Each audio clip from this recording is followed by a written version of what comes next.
Okay, good morning, everybody. I'll flip through. I know it's Friday and I know it's weekend coming up, and so if we get at it, that'll be just super. Good morning, everybody, and welcome to the Corporation of the City of Nelson and our special council budget meeting today. I'd like to acknowledge that the land on which we gather is the traditional territory of the Ktunaxa, the Silks and the Snakes people, and is home to the Métis and many diverse Aboriginal persons.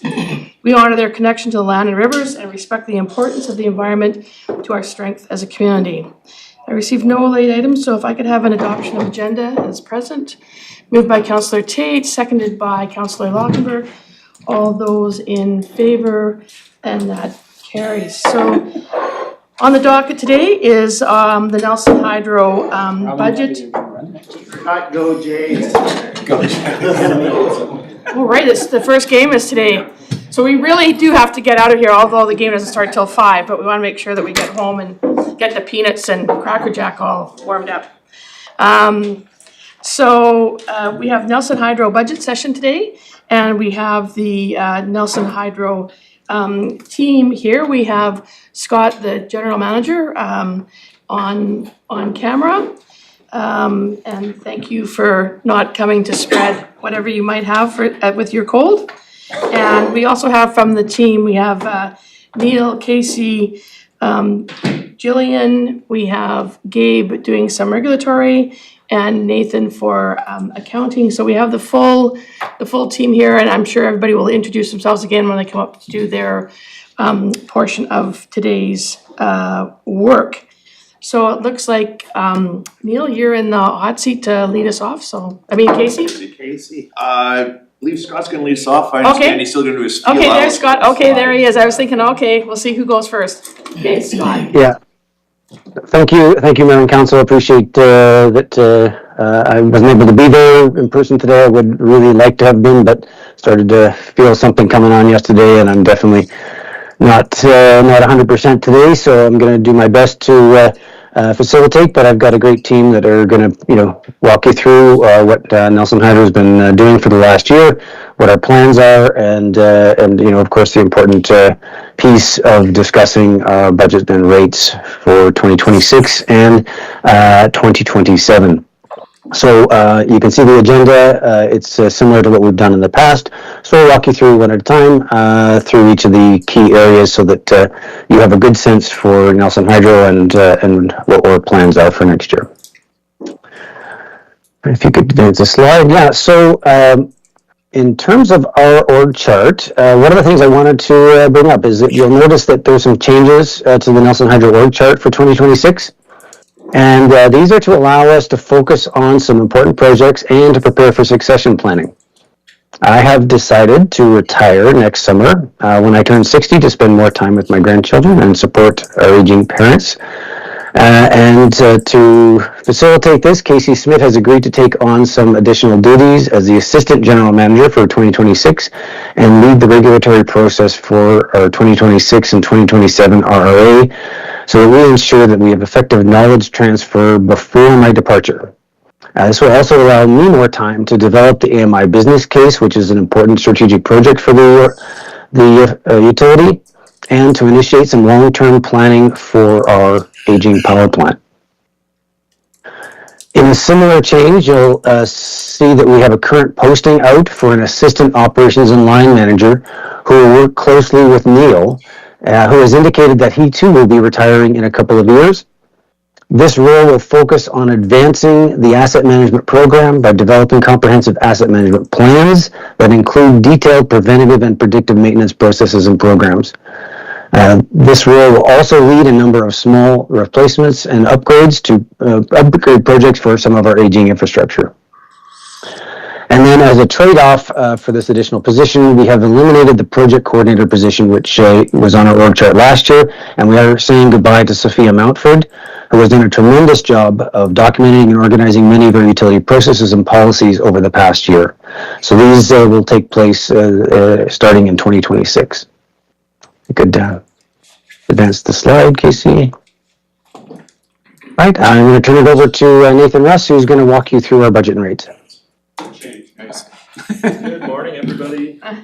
I will not be retiring. I wish I had such news, but I'm not quite there No, yet. you don't. You'd miss us all. No, it's definitely true. I will miss you guys. Instead of a retiring announcement, I'll go through budget and rates. For this year, I think before we get into the budget or for 26 and 27 and the rates, we're gonna go through the 2025 operating budget highlights, and then we'll look to 26 and 27. Now this all. Sorry, before you go on anymore. Sure. My apologies, I forgot to acknowledge that we do have a regional district member, Tom Newell, joining us today because there could be some of his constituents that are watching this and wondering whether or not, because of the fact that we have rural members here, and is Cheryl, and we have Cheryl Graham also from the regional district on remotely. So just to acknowledge the presence of the two regional directors that have joined us today for this important conversation that also affects their ratepayers in their area. Sorry about that. No, that's okay.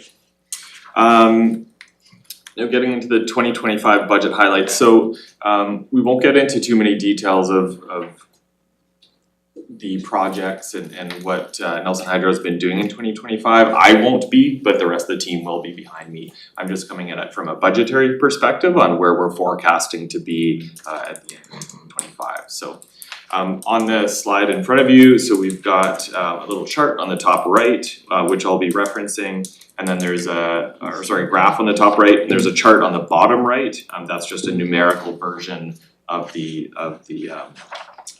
graph in the top right hand corner. This is a little bit of a repetition over what we've gone through if you were here in the workshop, so I apologize about the repetition, but sometimes repetition is good. So I'll start off on the revenue side, which is the set of bars on the left on the chart. So in blue is the 2025 budget, and that's comparing the yellow, which is the 2025 year-end forecast. And so we're projecting to come a little bit under our revenue budget, about 2% less revenue anticipated than budgeted. We had budgeted 24.5 million in revenue for 2025. We're expecting to receive 24.1 million. The main driver of that is just rural residential customer consumption is slightly less than what we had budgeted. Councillor Payne has a question. I was just interested when I saw that, so it's primarily rural, is what you're saying. Yes. And do you feel that, so if it's just rural, I didn't have that distinction, so it's not a weather consideration, because weather would have affected everyone. Yeah. So then is it a conservation on rural customers because of rate increases, do you feel, or do you have any sense for that? So maybe I'll let the team speak to that a little bit later if they have any more insight. We're still kind of looking at the data a little bit more closely to understand that a little bit better. There are some, speculations that over the last couple of years, rural customers have taken advantage of eco-save type programs to move from baseboard heating, for example, into more efficient pumps, for example, which will reduce power consumption. And we don't have the data to kind of show that yet, but we are working on to get that data.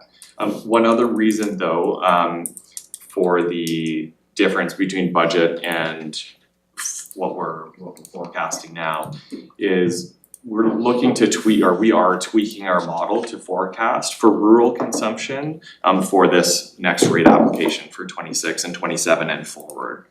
What we've noticed, we now have the data to show a slight decreasing trend in our rural residential consumption, and our current model or model that we use for 2025 didn't take that into consideration as much as this new model will.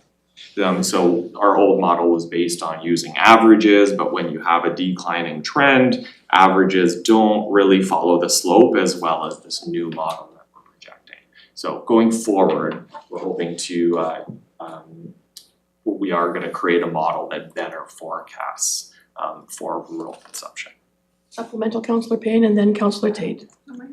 Oh, I thought you had your hand up. Just curious, so it's you know, normally when I see a revenue decline, that's not exciting news, but consumption decline, I think is good news for everybody.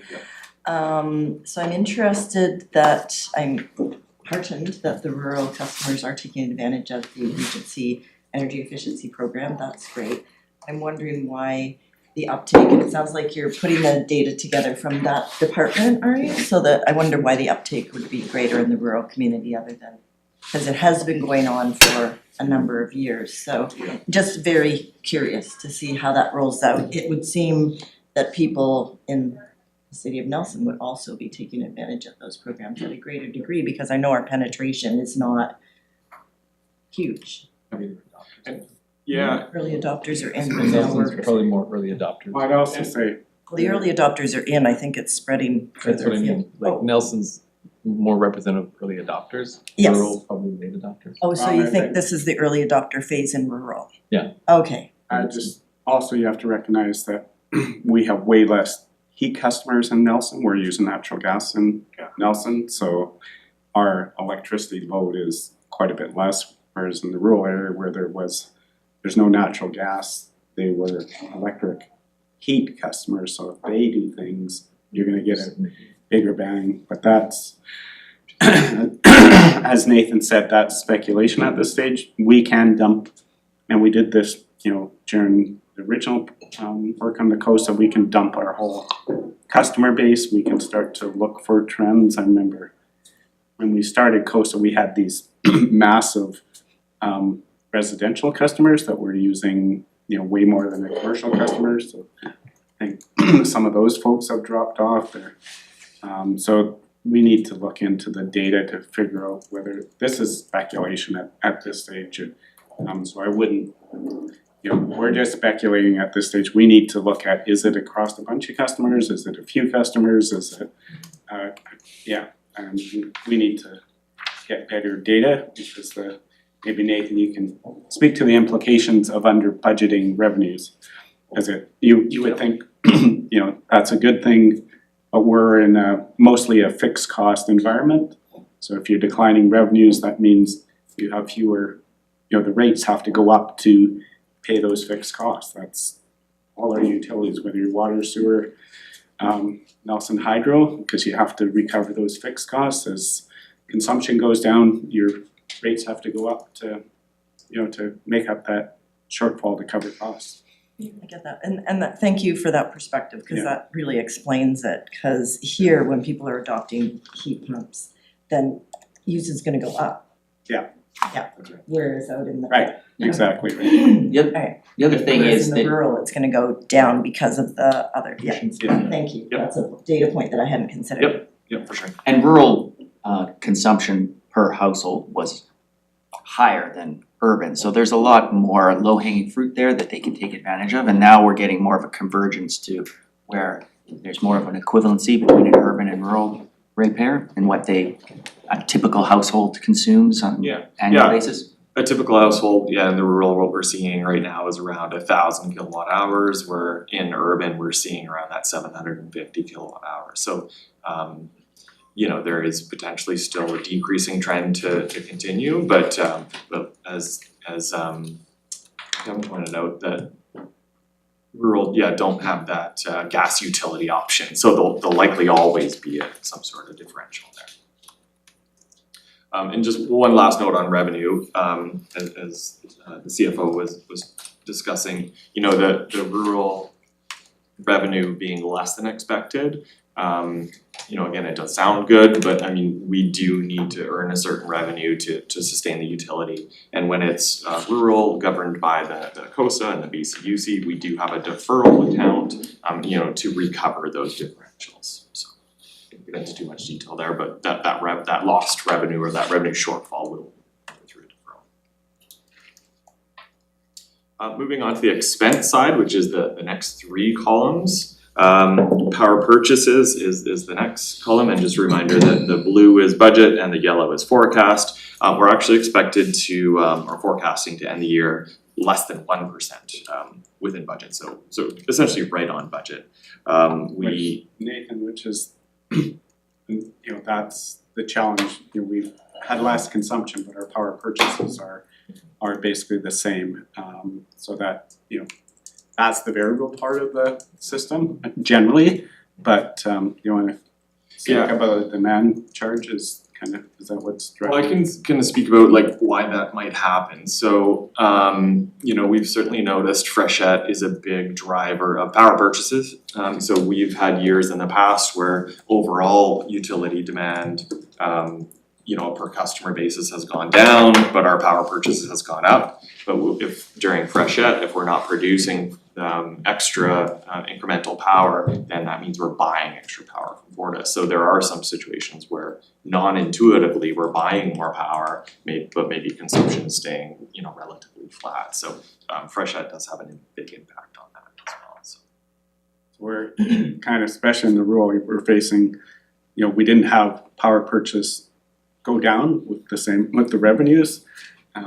So now we're having to, we didn't get that offsetting lesser cost side of it. So that's putting rate pressure on, as Nathan said, they go into the deferral accounts. That puts rate pressure on in future years, and we're seeing a convergence of all of that in 2026.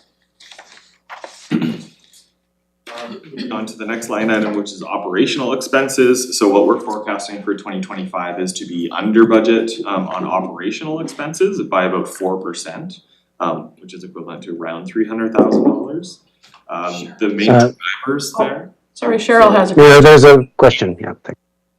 Sorry, I don't have a screen there, so I Yeah. can't tell. Cheryl, go ahead. Thank you. So my question is about the capital expenditures and the 80%. So you're running 20% under budget. So my question is there a split between rural and urban in that category?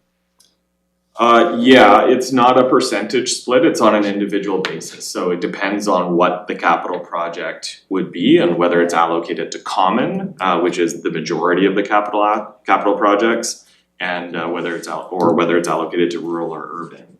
I don't have off the top of my head, you know, what that difference would be split out between common, urban, and rural though for that 80%. So I can certainly get that to you though. Thank you. The other thing is the capital expenditures don't really, they affect rates over time because you get a return on that capital. It's not like you know, we said we're gonna spend 5 million capital and we spent 3 million. It's just the rate of return that and the amortization of that difference, and we amortize over 30, 40 years, so it's a 30, 40 year impact, not a current year impact. Yeah, and to further that point, when we're forecasting out 2025, it's the forecasted data that we use to inform 2026 and 2027 rates. So we're not putting whatever we budgeted for 2025 capital, that doesn't impact 2026, 27 rates, it's our forecast. What we know we're gonna do for capital projects will forecast future rates, so it wouldn't have an impact to future rates, I guess that's what I'm saying. Some of the drivers so going back to the operating expenses, that kind of middle column, where we're expecting to be about 4% under budget. There were fewer maintenance activities required this year compared to budget. Another driver was G2 was out of service, which I'm sure Casey will probably talk about a little bit more in detail later. So when we have one unit out of service, then you know no maintenance activities are taking place there and no operational activities. So that's helping us keep our costs low for the year. And then there were just higher staff time being allocated to capital projects than initially budgeted. Now on the capital side, as we were just speaking about, we are expecting to come in about 20% under budget. And that's not a result of us doing all of our capital projects and getting a 20% reduction on all our costs. I wish it was, but it's just some capital projects are deferred to future years just because of constraints, whether it's staffing constraints, supplier constraints, or just not a priority. We sometimes move capital projects out to a future year. A couple examples this year were a Mount Nelson line rebuild was budgeted for 2025, but now we've kind of pushed that to a future year. And a little bit of G5 maintenance was budgeted for this year, but we could postpone that to a future date. And Nathan, you showed the sort of the impact of that. You looked at what the capital expenditure, what impact that has on rates, right? That slide you had and said Yes. if we spent $100,000 on a capital expenditure, it has a 0.0 Yeah, it was something. 0.7. No, I don't have a slide on that Okay. specifically, but and I believe that was specifically to rural. So yeah, if there's I don't recall that number off the top of my head actually, so maybe I won't quote it here, but Yeah, I'll look for it in the slide deck you had before, right? yeah, it may have been in the slide. Yeah, it was, yeah. But yeah, I guess to Kevin's point is, capital expenditure reductions have a very, very kind of long-term impact, but on a near-term basis, it is very, very minimal. I believe it was potentially $100,000. Every $100,000 you reduce has a 0.7%. It's 0.07, Nathan. 0.07, thank you, yeah, 0.7 seemed a little bit high. Thank you, Scott. 0.07% increase or decrease. So $1 million, a 0.7%. Now that's the 2025 operational highlights. Now let's look forward to 26 and 27. And we did talk about this a little bit during the workshop. We haven't here yet, but and maybe Gabe will get into this a little bit in the next section. But we are doing a multi-year rate application this year, and that's why we're talking about 26 and 27, where historically we would have just spoken about 2026 budget and 2026 rates. So keep that in mind as we'll have 2 years we're looking at. So same type of chart, we'll start on revenue on the chart on the top right. So as you can see, there is an increasing trend in revenue that we're budgeting for in 2026 and 2027. Just to orientate you a little bit, the gray bars are 2025, the blue bars are 2026 budgets, and then the yellow bars are 2027. The main drivers for these revenue increases that we're budgeting for is the most simple one, just to offset power purchase increase costs. So Fortis BC increases the rate annually, and we just need to earn more revenue to pay for those power purchases.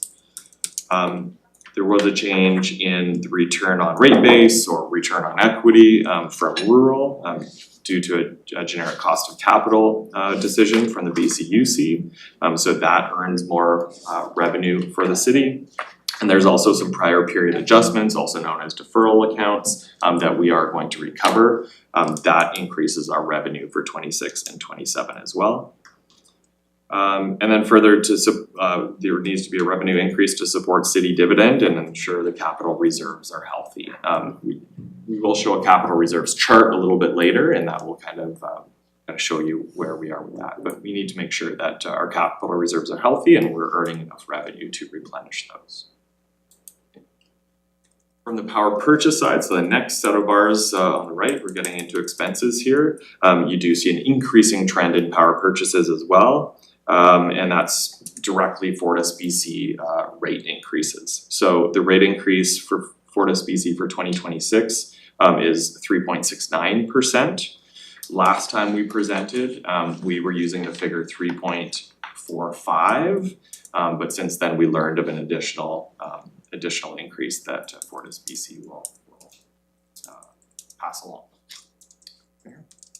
That's where we, Through the chair.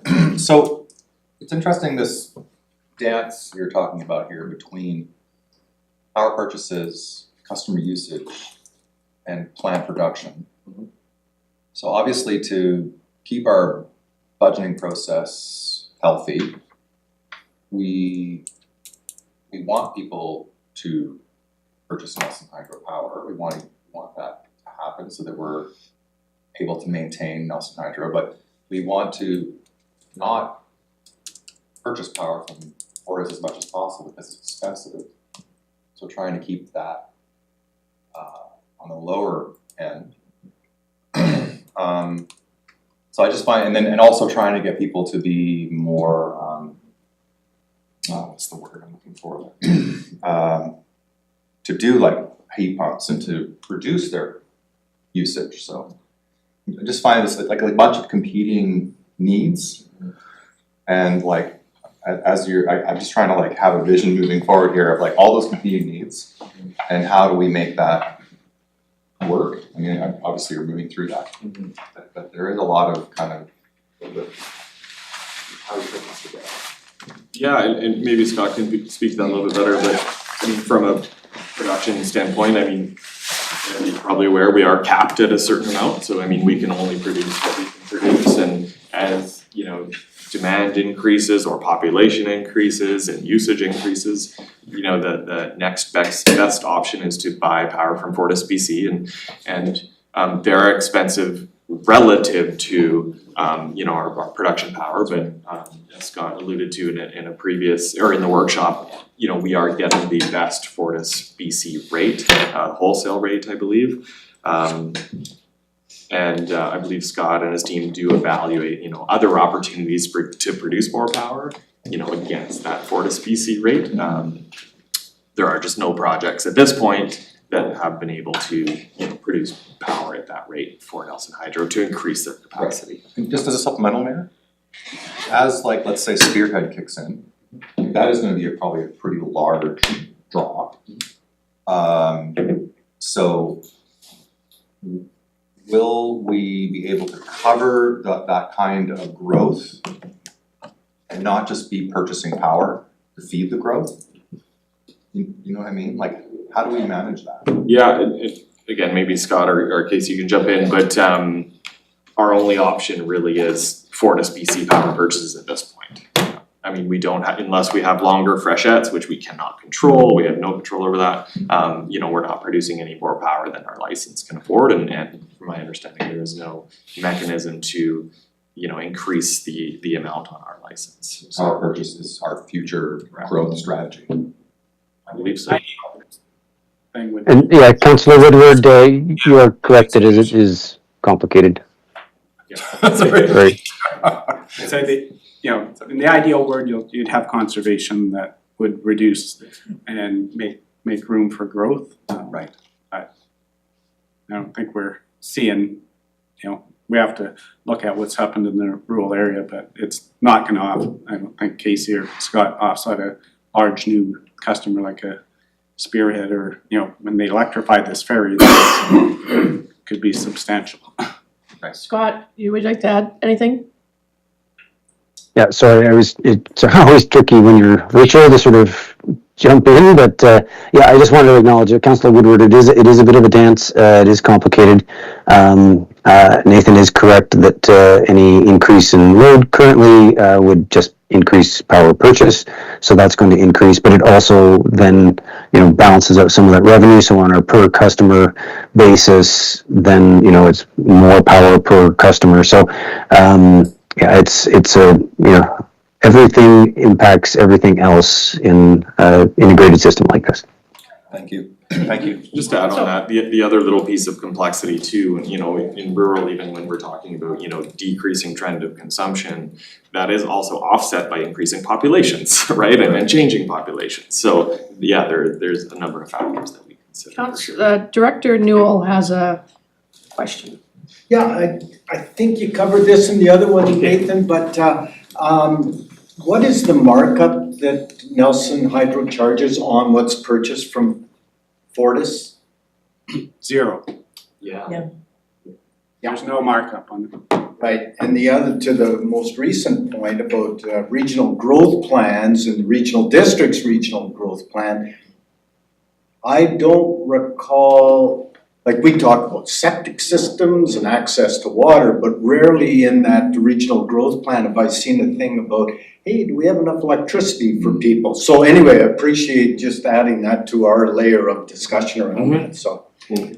Yeah, another layer of complexity. Yes. Exactly. Yeah, I think, Tom, the rate impact from more power purchases is, you know, we have a fixed amount of our own generation, which is very, very cheap generation. So as, you know, all of us, if you have whatever, 1,000 customers, that 1,000 customers gets to, you know, share that cheap power. But if you add 1,500 customers, now that cheap power is spread across 1,500 customers and replaced with higher cost power. So it costs everyone in the system more as we grow. And it's basically the impact. Continue on, Nathan. Okay, so what does this all mean for rates? So we've talked about the budget and what we're budgeting for 2026 and 27. The next few slides, we're gonna get into, you know, what that means for the ratepayer essentially, and what are the main drivers that are increasing both urban and rural rates. Can I just ask a quick one before we advance? Yeah. I'm looking at power purchases and you talked about the 3.69% increase from Fortis. Yep. And then the 2027 increase is an estimate, so Yes.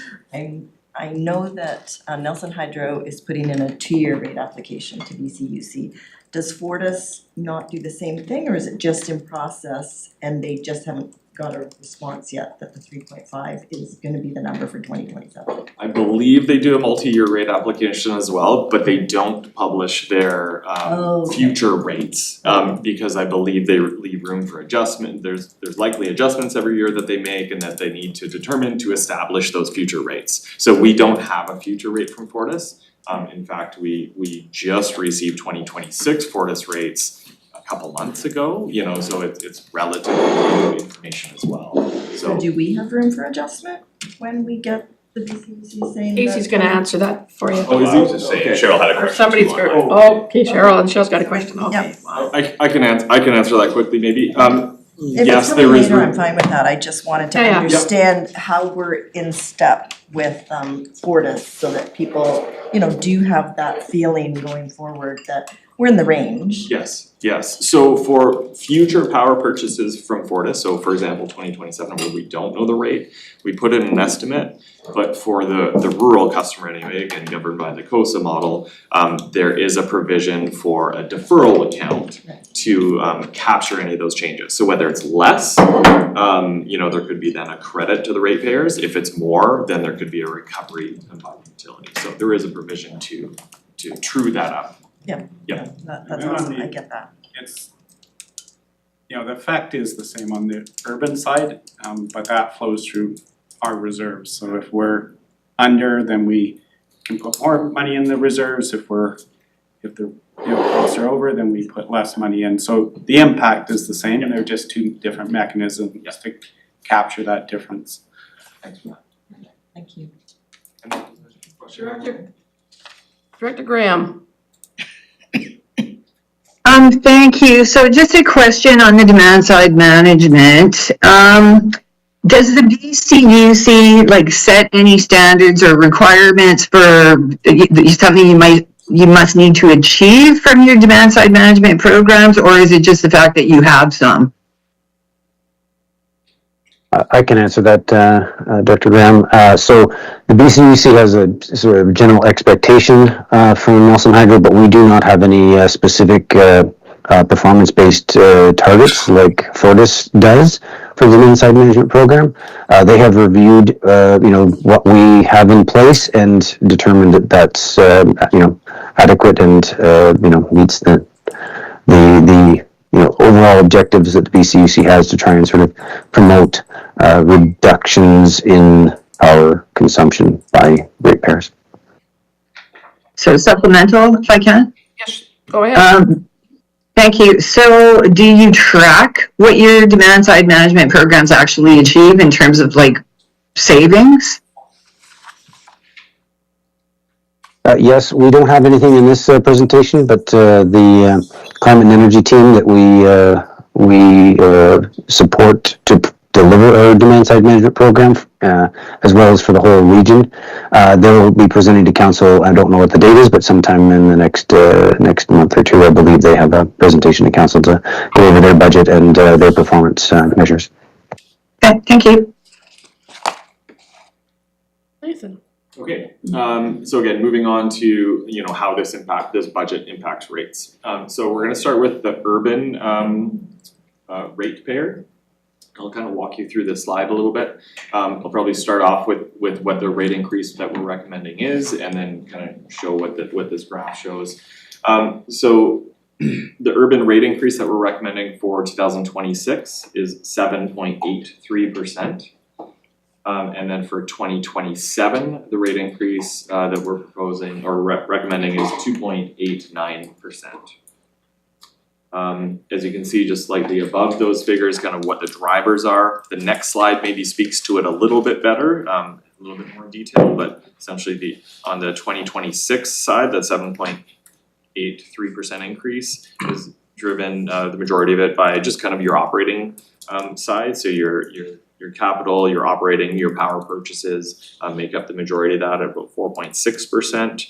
And then the remaining 3.2% is just made up of reserve contribution changes. So that's just ensuring, again, we're putting enough money inside to pay for capital projects. Nathan, I just think it's important to differentiate how capital impacts urban rates versus rural rates.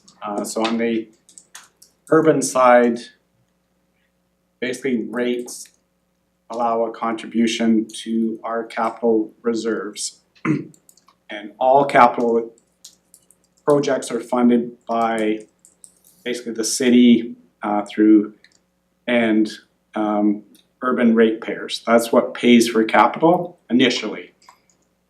And then on the rural side, it's the return on that capital that is basically the contribution from the rural side.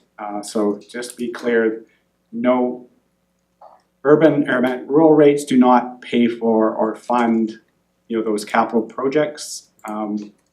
If that all happens on the urban side, but on the rural side,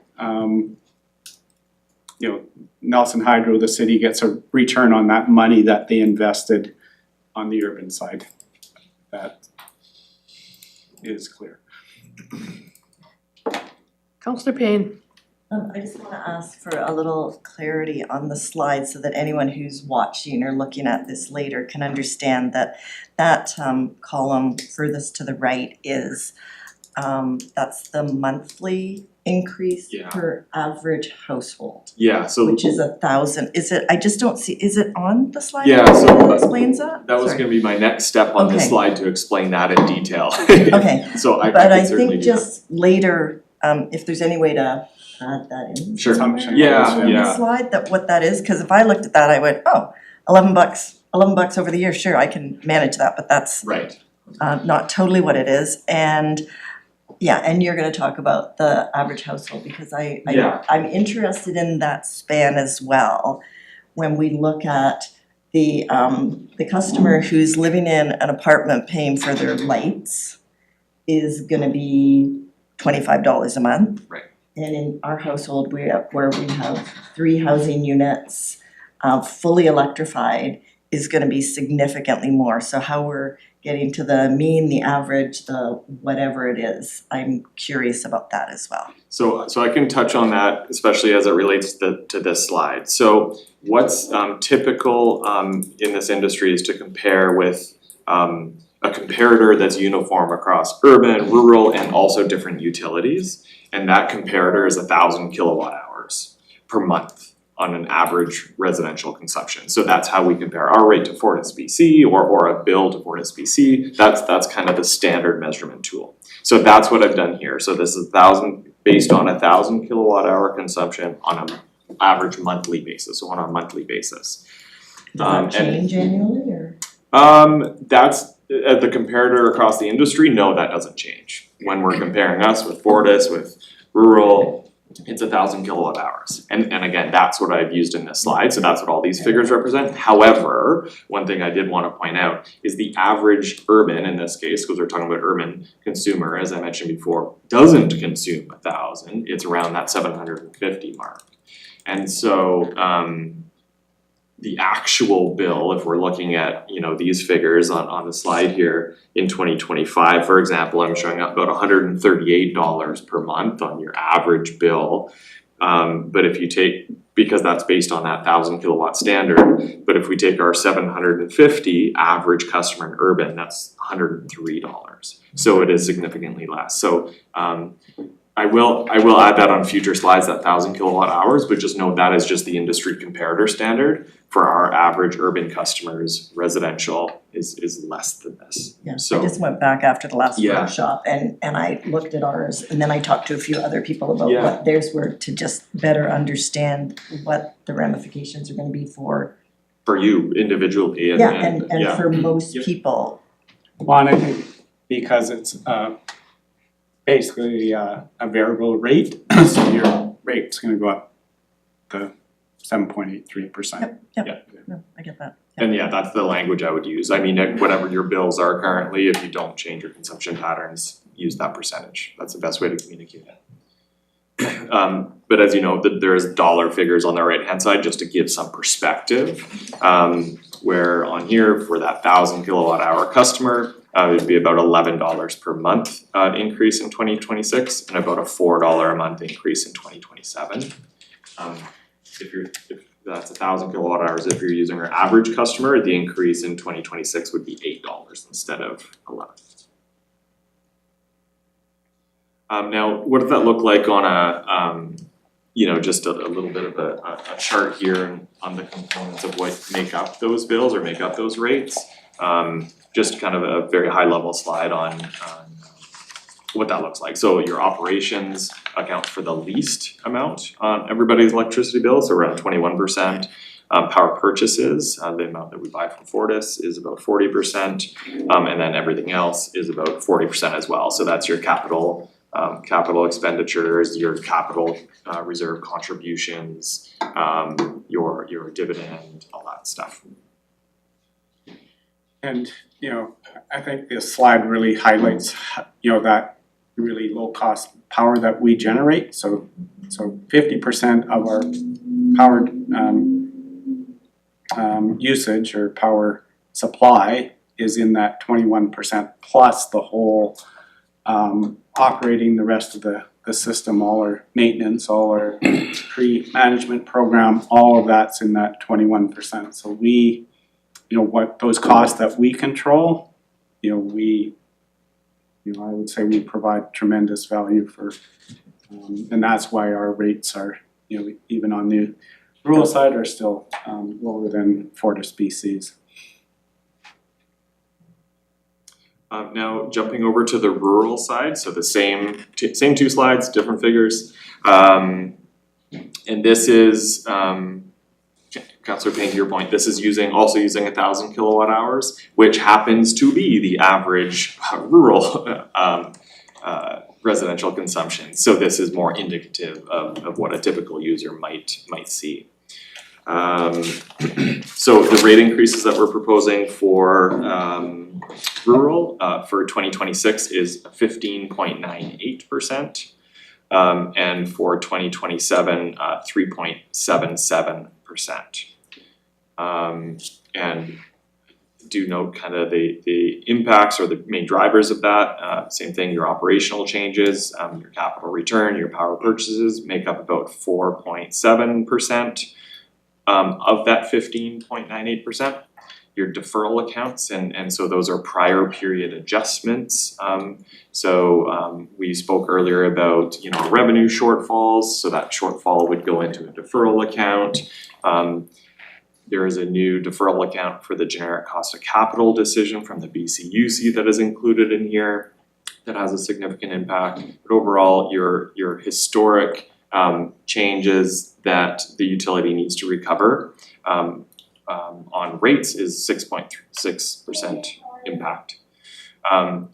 The GCOC, so the generic cost of capital decision, which we won't get into too much detail of that here, I don't think, but the impact of that is just 4.6% of the 15.9%. So that's an increased return on rate base or return on assets, those are interchangeable. And that was a decision from the BCUC that we just received recently. So that's the breakdown of the rural rate increase for 2026. When we look at 2027, however, obviously it's a much lower increase, 3.77%. The drivers there are all, your basic operational changes, your power purchases, inflationary factors. There is no change or relatively small, far less than 1% change for the deferral accounts, and then there's no change on the generic cost of capital decision. It was a one-time decision that's used in perpetuity, so there's no changes there and no impact from the GCOC in year 2 or going forward. When we look at that same chart, what makes up the rural rate, the chart looks slightly different, but most of the components are the same. As you can see, just visually though, the operations component is slightly higher than what we saw in the urban, but that's to be expected. That's what the whole COSA was about. It's that our rural operations, or it costs more to operate the rural component of the utility than it does the urban. So about 35% of a utility bill is for operations, about 44% is power purchases. The return on rate base that I spoke about, that was from the generic cost of capital decision, that is about 19%, and then about 1% for the deferrals. As you can see in 2026 and 2027, the return on the operations and power purchase components stay about the same, but it's really the drivers of the increase is your return on rate base, and that's from the GCOC decision, and the increased deferral accounts to recover from prior periods. Those are the main drivers of the rural rate increase. Councillor Lockenberg. I was just pointing out that Cheryl. Oh, Cheryl, okay. I just looked up there and she was gone for a minute, and so just checking. Cheryl, please, Director Graham. Thank you. So sorry, I'm covering the office here, so if my phone rings or something, I'm gonna shut off my camera.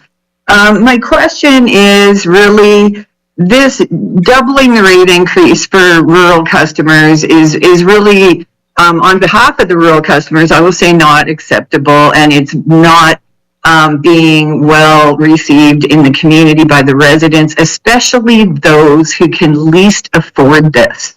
Your low income people, and we have a very high percentage of seniors, like this is really not palatable. So my question is there an opportunity to go back to the BCUC and ask for a reconsideration of this cost of capital decision?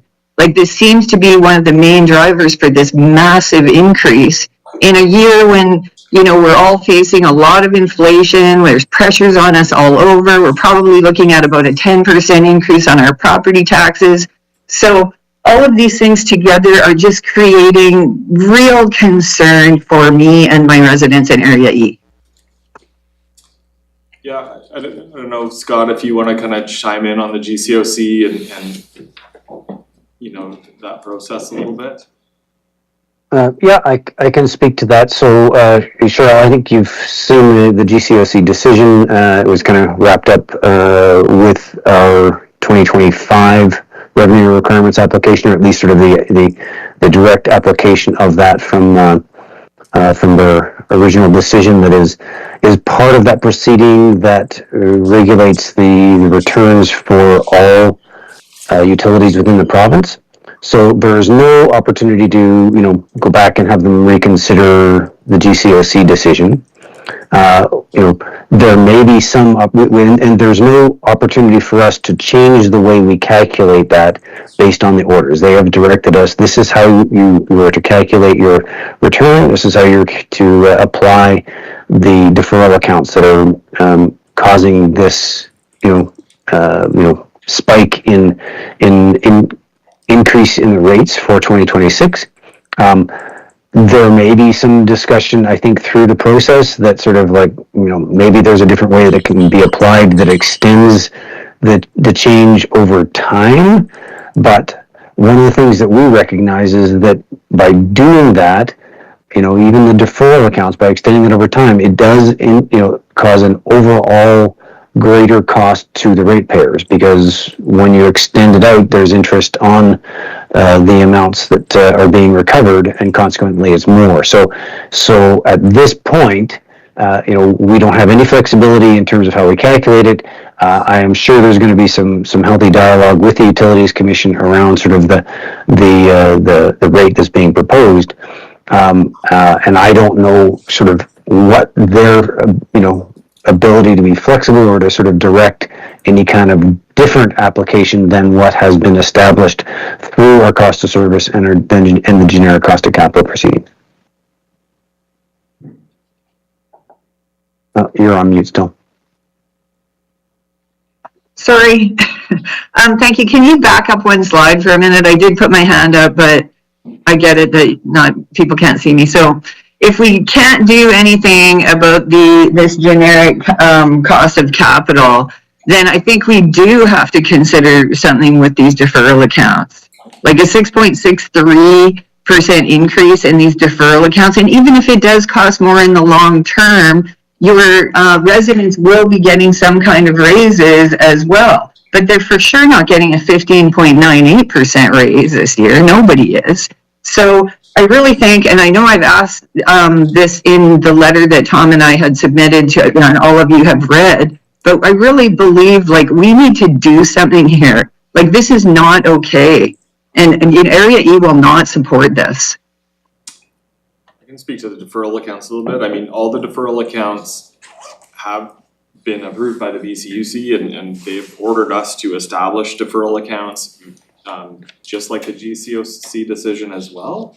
And by, yeah, I guess I'll leave it at that. I mean, both the amortization period and the amounts that we put in there, it is all approved and sometimes determined by the BCUC. So they do order us to create these deferral accounts. Yeah, the only flex on the rural side is operating expenses. We can't control the consumption power purchases. So really the only large expenditure is the vegetation management program. And that risks reliability if we cut back on this year, but really I don't see any other place in that budget that you could reduce that rate. It would have to be cutting back on the tree management program. Agreed. And for a year. On that point too, I know this doesn't differentiate rural and urban, but if we look back to one of the previous slides, when we compare 2025 budget to 2026 and 2027, this OPEX excluding power purchases, that's what the CAO, is referring to.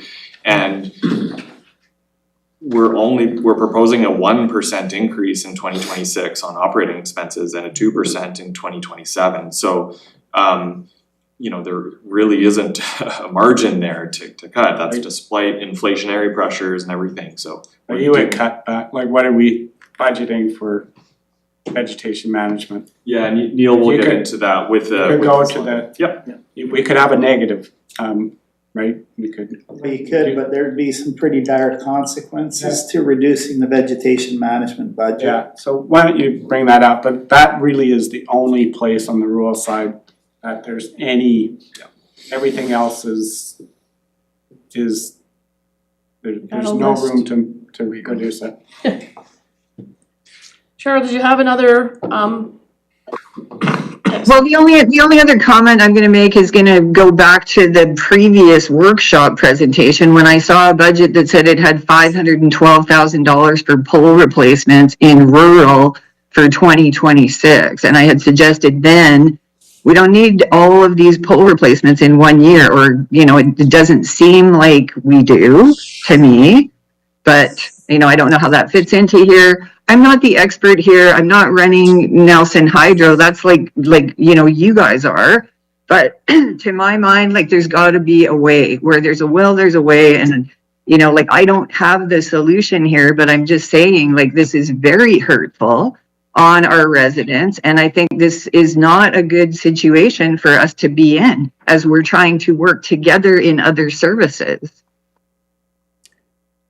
thank you, Cheryl. So I have Director Newell Councillor Page, then Councillor Lockenberg.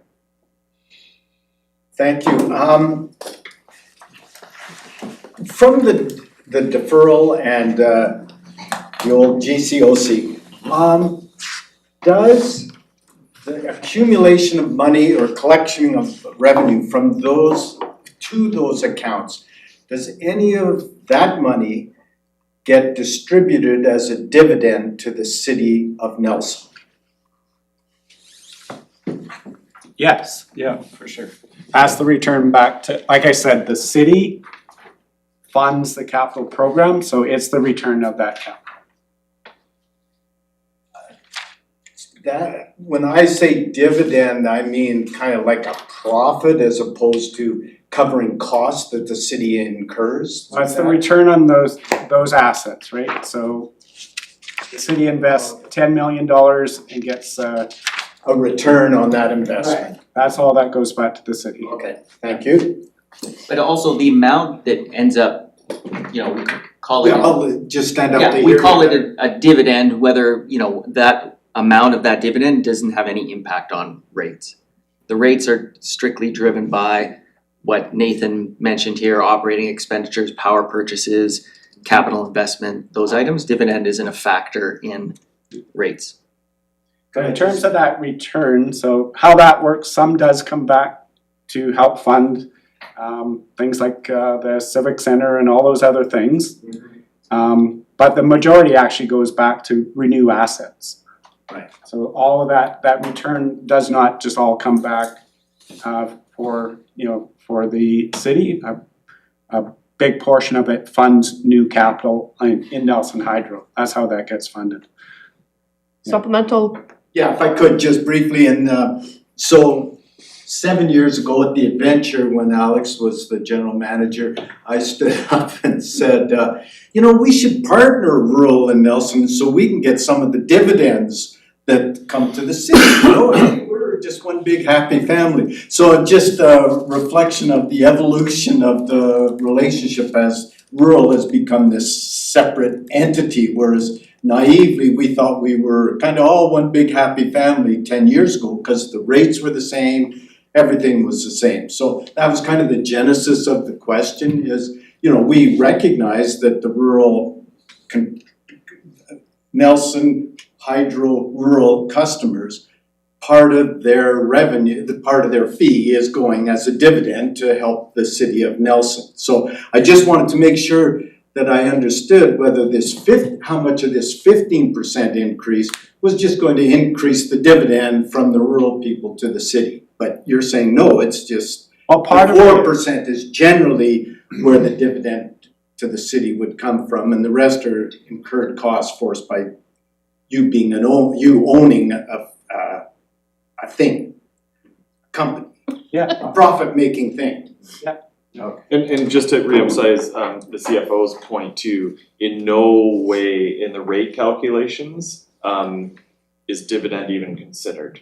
So, you know, when we establish those, you know, the 15% increase in this case, dividend is not part of the equation whatsoever. So if the city were to take $1 dividend or $1 million dividend, it's irrelevant. The rate increase is that rate increase based on the cost of service model. Thank you.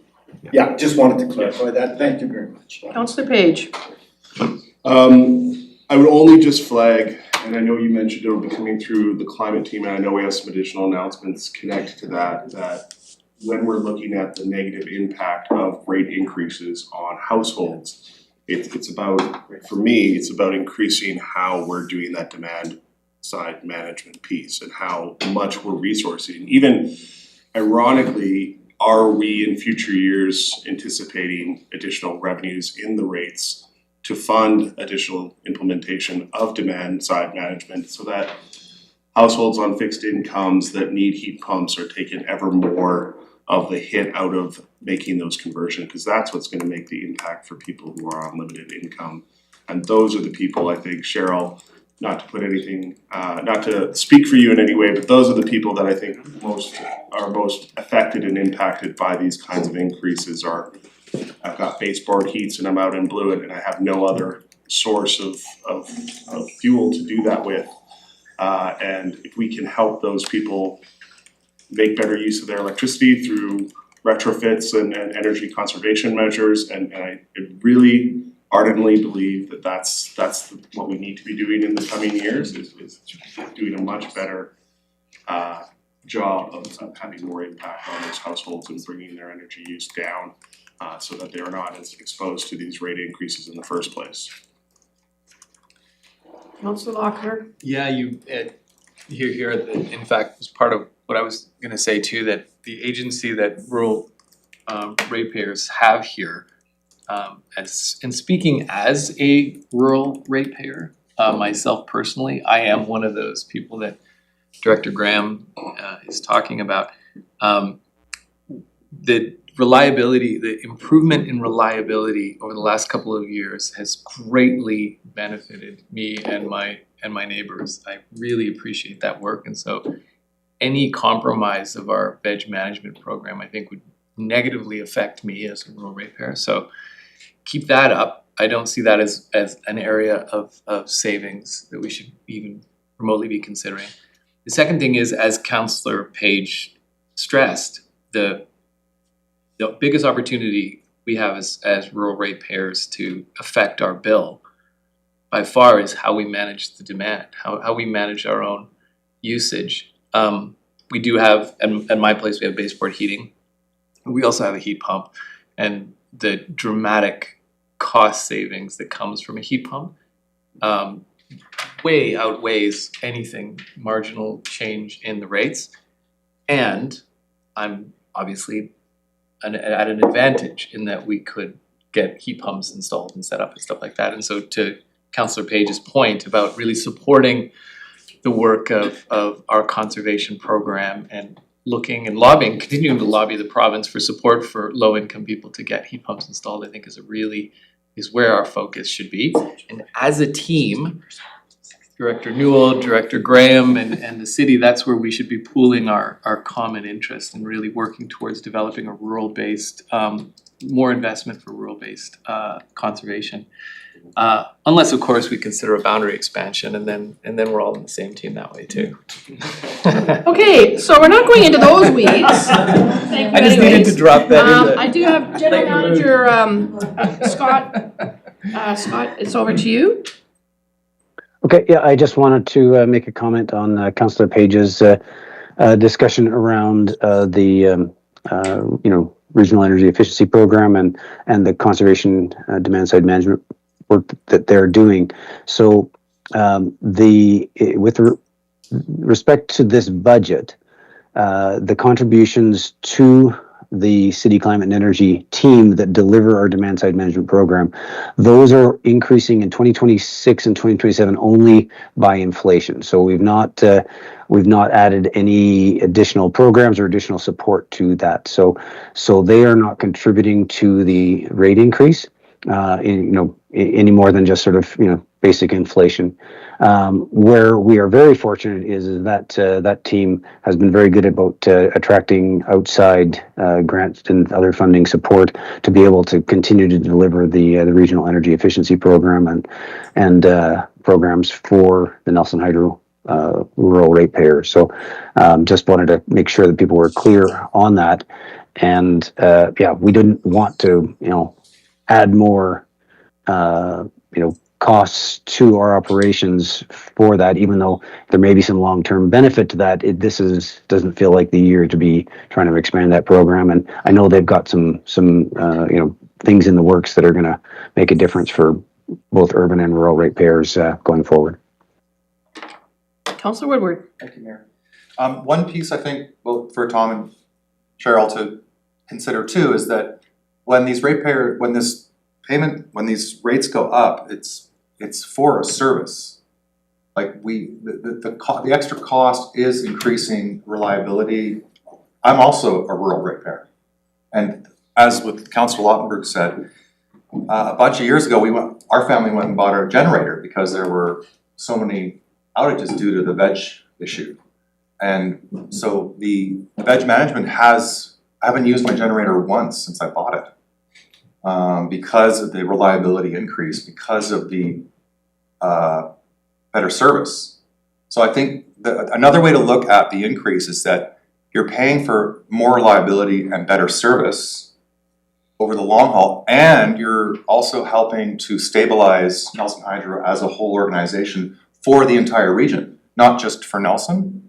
The funding that comes into Nelson Hydro, or our dividends, is plowed back into services and infrastructure in the city, which everyone uses. So I think if you just kind of slightly change the view of it, it is a pay for a service. And that service has been getting better and better over the years. Thank you. Back to you, Nathan. Yeah, and Neil and Jillian have some great slides on exactly what you're speaking about, the reliability over time and whatnot, so we will certainly get into that. I just have one more slide before we get into the more fun things from the rest of the crew, but just wanted to show one slide on the hydro capital reserve and the projections there. So how to read this, your reserve balance is that yellow line. Your blue bars are capital investments, so that's basically all your outlays of cash in regards to capital, and then the gray is your reserve contribution, so the inflow of cash to the reserves. So as you can see, if we're looking back at that reserve balance line, the yellow line, as you can see, the reserve balance is in 2024, 2025, slightly below that target zone area between 4 and 9 million where we like to have it. The large impact there was the Mill Street substation. We had a lot of capital investment in between 2022, 23 and 24 for that, which did decrease our reserve balance. Now as part of the rate increase for urban as well, is to reestablish those reserve balances. So as you can see in 2026, we come back into that target zone and then sustain that throughout this projection period 2026 through 30. And if no other questions on the budget side, I will stick around if there are any, but I'll pass things over to Gabe and discuss regulatory. Thank you. Okay, thank you. Okay, and just for everybody's information, we're gonna do regulatory. Gabe only has one page. I don't know how he gets off so easy every year. But once we hear from regulatory, we will take a short break before we get into the next round, which is a little bit longer. So. Thanks, Mayor and Council. My name's Gabe Louvet, and among other things I do in the city, I support Nelson Hydro with the regulatory work and do for the Utility Commission. So I'm happy today to just do a quick overview of the work that we've done on the regulatory front, and obviously, the impacts of the regulatory process are felt throughout the utility in terms of rate making. So you just heard Nathan talk a lot about how the utility is planning for rates in 26 and 27. Obviously that flows from the regulatory work that we've done over the last 6 or 7 years. And so the regulatory work, it really tells a story that began about 6 or 7 years ago, and it creates a nice, I think, history that is available for everybody, including council and the public, to go back and look and see where this began and where we are today. And I think it's fair to say that we've made quite a bit of progress. And the Utility Commission, their goal is kind of reflecting on some of the conversation we just heard about rates. The Utility Commission's goal is to set rates that are sustainable, fair and reasonable for the utility to be able to thrive into the future. They've made it clear that their mandate is not to set affordable rates. I think that would be a challenging thing to balance in terms of setting rates that are sustainable but also affordable. So they've chosen to focus on the sustainability. What makes for a sustainable utility moving into the future? Because if you were only to consider affordability and to charge rates that kind of reflect some of the cost pressures that our ratepayers are facing, you would end up with a utility in 10 or 20 or 30 years that is no longer able to operate. And that doesn't serve the public either. So that's just an important point to make about what the Utility Commission is trying to do. And I think that also mirrors what we're trying to do. We're trying to charge fair, reasonable, and sustainable rates. So again, looking at the slide that I have, last summer we did update our terms and conditions of service. So that didn't have any rate impact, but it was, as council knows, our terms and conditions are memorialized in a bylaw. And council has approval authority over all of its bylaws. But because it sets the terms and conditions for rural ratepayers, in order to modernize that from what had been, I believe, a document from 2013, we did initiate a proceeding before the commission. That one was actually pretty straightforward. We began it in the summer of 24, and we had an approval in the fall of 24, just around the time that we were filing our application last year. It goes without saying as well, but maybe I'll repeat for the public, when we talk about regulatory proceedings, I should have said this at the outset. Obviously, we're only regulated for our rural operations. I know at this point council understands that, but just reiterating that for the public. When we go to the utility commission for an approval, it's with regards to our rural operations, not our urban operations, where council obviously has the approval authority for that. The other proceeding that we had been participating in for a number of years was the GCOC, or the generic cost of capital, and obviously you just heard Nathan speak about that a little bit. So that was actually, we were working on phase 2 last year. That's a multi-phase proceeding. Again, council probably is aware the first phase was about setting a benchmark utility and a rate of return for that benchmark utility by the utility commission, so that tends to be Fortis, and it was again in phase 1. Phase 2 then shifted over and looked at individual utilities and what variations from the benchmark utility rate might be appropriate given their unique circumstances. So obviously, we were a lot more active in phase 2. I believe we received a decision in November of 24, so it was just after we had filed our 2025 rate application. As a result, because when we filed our 2025 rate application, we had preserved the ability to incorporate any impacts from the phase 2 of the GCOC. So then we made an amendment to that filing in January of 25, which kind of explains the outcome of the 2025 revenue requirement application, wherein we were able to do a bit of catch up on those GCOC years, which feeds into the rate calculations that Nathan was going over there with you. So again, when you look at the last few years, going back 4 or 5 years, we've established a COSA, which allows us to, quickly calculate rates for any given year in a way that the BCUC understands and accepts. We've established deferral accounts that allow us, again, it's another level of sophistication of the utility where we're now able to account for our costs in a way that more accurately reflects, our costs and the consumption of ratepayers. We've established a rate of return through the GCOC in phase 2.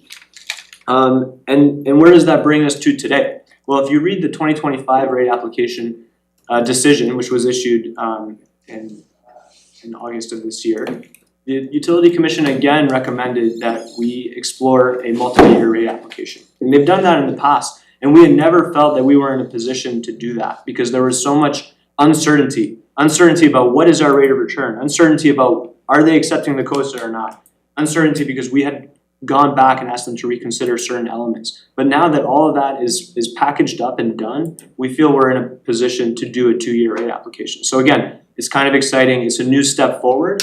And why are we looking at doing that? Well, regulatory costs are, it requires consultants, it requires time from the CAO, from the CFO, from myself, and from the hydro team in the form of preparing applications, responding to IRs, engaging the public, drafting final arguments.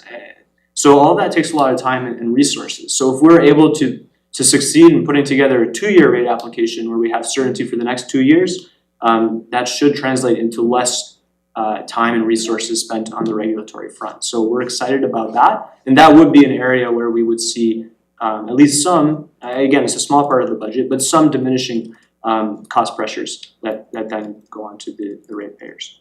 So that's kind of a summation, I think, a quick summation of what we've done and where we're going. The other bullet points you see on this slide all deal with Fortis. And that's another area, again, where we participate. Nelson Hydro participates through the BCMEU, so that's the municipal energy utilities. That includes Grand Forks and New West and Penticton and Summerland. And as a collective, we participate and again are able to share those costs in terms of participating in the Fortis proceedings because we're all wholesale customers. So we all have an interest in seeing those Fortis rates remain low. And so we've been able to participate in these proceedings and ask good questions. And there have been Fortis proceedings in the past where they as a result of questions from the BCMEU, they came back and said, oh, actually, you're right, the rate increase should have been, 0.2% lower, that type of thing. So we've been effective there, through the BCMEU and asking some good questions to Fortis. And so, yeah, I think that's kind of the big picture. I don't know, Scott, if you had anything to add to our regulatory work? You did a great job, Gabe. Yeah, we talked about this at the workshop as well. So I think unless there's any questions from council, that's all I think we have to share about regulatory at this point. Councillor Woodward? Thank you, Mayor. So essentially, half of the cost pressures are essentially based on Fortis and what they're doing, right? Because we have to purchase from them half of our power. Yeah, And so half of what we're struggling with is not in our control at all. I mean, we can make suggestions. Right, and that's where we participated in the Fortis proceedings, to try to at least have Right. some influence, some impact, and to be heard in the same way that our ratepayers want to be heard Yes. in front of our proceedings with the Utility Commission. As a Fortis customer, we want to be heard in front of, before theirs. Right. Yeah. So there is a big chunk here that we have very, very little control over. And with Fortis, so can you just explain a little bit of the relationship with Fortis is also controlled by BCUC, and they have cost pressures. But they're a different animal in terms of they are a for-profit company. So can you just talk a little bit about the drive for them to satisfy shareholders? And would that be going down the chain to us? I mean, Fortis as a private company, I mean, they're the type of utility that the Utility Commission is more accustomed to regulating, right? And so Fortis is able to approach rate making in a way where they're probably a bit more, I guess I would use the word efficient. So for example, a good example might be, you look at the GCOC, you look at our rate of return, we've been given a deemed debt to equity ratio, right? So we have a lot of equity, we don't have that much debt, and that's what drives the rate of return. As a result, the Utility Commission said to us, you don't have enough debt like a private company would, and so we're gonna deem that you have 50% debt, 50% equity. So we're not actually generating a return on all of our equity, right? So we're actually, you could argue, seeing less of a return, but that's the determination that they've made, and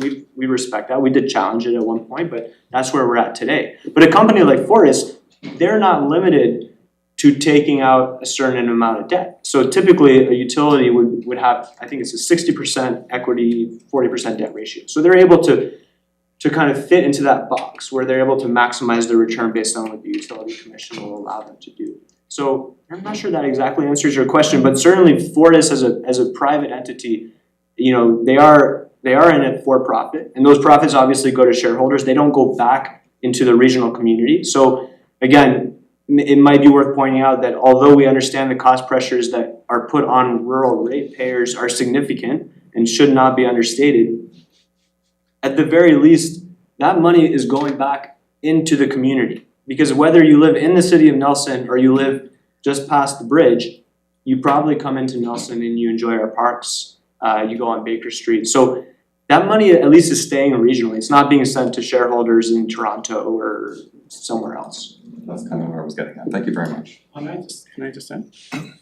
Sure. I think the advantage of the municipal utility is, like every service we provide, it's under, a lot of scrutiny. Every dollar we spend, because we make, there's no return on any of our operating expenses. So if we spend $10, we can recover $10. That's it. And as you know, through our budgeting process, that makes a big difference to our citizens to try to keep, those costs low. Whereas, Fortis, yes, they want to, they want to serve their customers in the best way, but I would say we have, just being small and dealing with every single dollar we're not a big corporation, so we look at every penny we spend at this level, which a large corporation isn't doing that, right? So the fact that rural rates are dependent on us, we're sharing these costs. We spend money on Gabe. Gabe's is our HR manager. He does regulatory on the side of his desk. That is not happening in other utilities, right? So we make sure that we try to manage our costs, for both urban and rural in the most effective and efficient way we can. That's our reality. And that benefits rural just as much as urban. Councilor Pinero. Yeah, I obviously came in late and I'm not an expert at the best of times, but just something you said earlier, Gabe, about the BCUC, their sort of philosophy and how they're not in the business of setting affordable rates. I imagine it's a little bit more nuanced than that, but I understand the frustration of people over something like that, because if things aren't affordable for the customers, then how are they sustainable by definition? And I imagine the BCUC must understand this, and I imagine it's a calculation, but at what, obviously we have very little wiggle room here, and I think that's been made clear by everybody, but where we do have wiggle room and where there is advocacy for those rates, I think that needs to be made clear to people, because from what I'm hearing, people are really struggling, and there are savings to be had and there's efficiencies to be had, and if you happen to have $10,000 to install a heat pump, then you're probably ahead of the game, really, but I know that a lot of people aren't in that situation. So I don't have, a home run solution to this, obviously, but I hear that feedback, and I feel like the BCUC needs to hear that feedback too. If they're balancing out, if that's a shades of gray calculation instead of just, well, it's sustainable, not affordable, I find that a little bit, harsh. Maybe it's worth me clarifying, the language that, where they've responded in the past to letters that they received from the public with regards to affordability concerns by saying in their decisions that regard this, that their mandate is not to set affordable rates. Certainly doesn't mean that they don't consider that at all. So in the past, when we've gone to them and said, hey, listen, the COSA model, is requiring a significant rate increase, of whatever the number might have been, we've had to, talk. They've brought up concerns about rate shock, right? Rate shock being in any given year, is the rate increase too large for the consumer to bear? So they're certainly not ignoring affordability concerns, but it's not their central focus, I guess is what I would say. And I think they're trying to balance the sustainability versus the affordability. And so that's sometimes where you see these deferral accounts. That was part of our 2025 application in terms of that GCOC catch-up, as we're calling it. How do we collect that? Should it be over 3 years? Should it be over 5 years? And of course, as Nathan was alluding to, the longer you spread out that recovery period, the consumer actually ends up paying more. So, you're trying to thread the needle and find that balance between, we need to collect this, money, and are we gonna do it over 2 years or 5 years? And what does that look like on top of what is already a necessary rate increase? So yeah, I would, I appreciate your comment, and it's certainly not to say that for the BCUC or for us that affordability is irrelevant, but I don't think it is their central mandate. And, I think, the council is the one that's demanding, that we're trying to, make this as affordable as possible, right? So, the scrutiny of our rates, and that's why we have all these folks here today to explain that. I threw out vegetation management. Neil will talk to what's the downside if you cut back on those. So we're definitely have a mandate to try to make rates as affordable as possible across both urban and rural ratepayers, and that's managing our costs.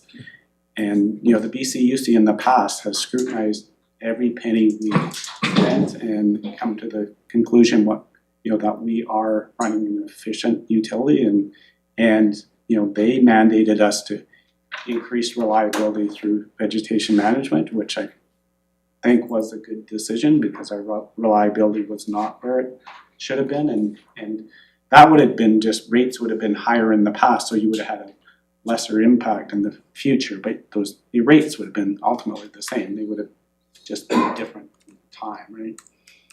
And we do have lowest rates in, one of the lowest rates in North America. So we do have good value for what you pay for electricity, and you know, our 15% is a lot, and we all acknowledge that, but it is still 15% on a much lower number than most people in the country are experiencing. I just think that that's a great point to stress and communicate as we move forward around this. Is if you lived in another community and choose whatever comparator that makes sense and demonstrate what the rates would be there, what your costs would be in a similar situation. It is challenging. Nobody's saying that it's not. We're all faced with different financial pressures right now. But yeah, I think we all need to take some agency around how we can, you know, maximize our contribution to making that workable in our household, because the sustainability factor is huge. Yeah. If I don't take care of my own home so that it's sustainable, then I can't afford it. So I need to be looking at something else, because otherwise, you know, in future generations, it's just gonna collapse around the residents, on the residents' heads. So I think that's really, really a clear focus for this body, and I think Nelson Hydro's doing, from what I've seen and understand and not being an expert, an excellent job of maintaining that incredible asset that a council over 100 years ago decided was of value to this community. Councillor Lockhart. I think we're about to take a break, so I'll try to be really quick. I think the fact is that there's gonna be cost pressures across the board. A 10% increase at the RDCK is significant, and then trying to then use that as the basis and say, well, on top of that, there's gonna be this Nelson Hydro increase, so the cost of the rural residents across the board is gonna go up. But I mean, that 10% increase at the RDCK, I think it's reflected in school taxes and everything else as well. So there's a lot going on that is putting a lot of cost pressure on our residents. But at the same time, I think in an election year coming up, if you are running again, there's going to be a lot of incentive to maybe simplify this complexity, to draw contrast and to set up the context for an election. I'm not saying that's what's happening, but I know the tendency to do that, and I would caution all of us to maybe get in front of our communication here, or get unified in the communication to recognize there's a whole bunch of costs that are coming from that have just been in the cycle of, certainly in the buildings, in the cycle of aging buildings and aging infrastructure. Sometimes these things hit all at once, and it's not about we haven't been managing these assets very well, or that there might be, you know, elements of that, but it's going to appear to the public that's not paying attention that, whoa, 10% increase at the RDCK, an additional potential high increase at the city, rates on top of it. What the hell's going on? This is insane. And you can imagine that the backlash could build, and then this is how you start to undermine the sustainability of your assets when you make cuts in response to that political pressure, especially in an election year. And I worry a little bit that we're going to be a little bit reactive and not get in front of this with good communication that this is just what's happening. We've got, some aging infrastructure. We've got these natural cycles that are coming. We've got to do it. We're very conscious of these pressures that you're facing. We are so conscious, and we are doing everything we can to manage them, while at the same time not just pushing these things down post-election or in 5 or 6 years when they're really going to hit us like twice as hard. So yeah, I just caution those of you running again to start maybe developing some messaging to the public so that when these numbers start to hit the public consciousness, we don't then start to react and respond in a Director Graham. Thank you. So I just want to clarify this 10% that I was talking about. That was a guess on my part. And that guess is based on the last 7-year increases that we've seen and just my gut feeling on what we could potentially be looking at. We haven't done our budgets yet. I don't know exactly what the increases would be, but I'm guessing around the 10% mark, just so that we can have this in context in terms of what this hydro rate increase is going to be impacting residents as well. So I just want to clarify that the RDCK has not made any of their budgets done. It's just my own personal sort of guess that I'm sort of basing a lot of my forward thinking on. And maybe it'll be higher, maybe it'll be lower. I don't really know, and we won't know until all of our budgets come in. But I wouldn't be surprised to see an overall, and that still would affect different people differently because it depends on the value of your property and it depends, your rate per thousands, and we all know these things, but I just wanted to clarify that. And I don't want to come across as, I'm the RDCK and we're having a 10% increase. That's just sort of a conversational number that to get the council to understand what the potential implications of this 16% increase when you guys will be having 8 at the city and the rural people will be having double that. And I also just want to add that the pensioners in 2026 will be getting a 2.8% increase. So I don't have the answer to all of this, but I think we all really, really need to be aware of what's happening here. And if there's any way that we can reduce this, we need to do that. I don't think we have a choice. It's just not okay. Thank you. Thanks, Cheryl.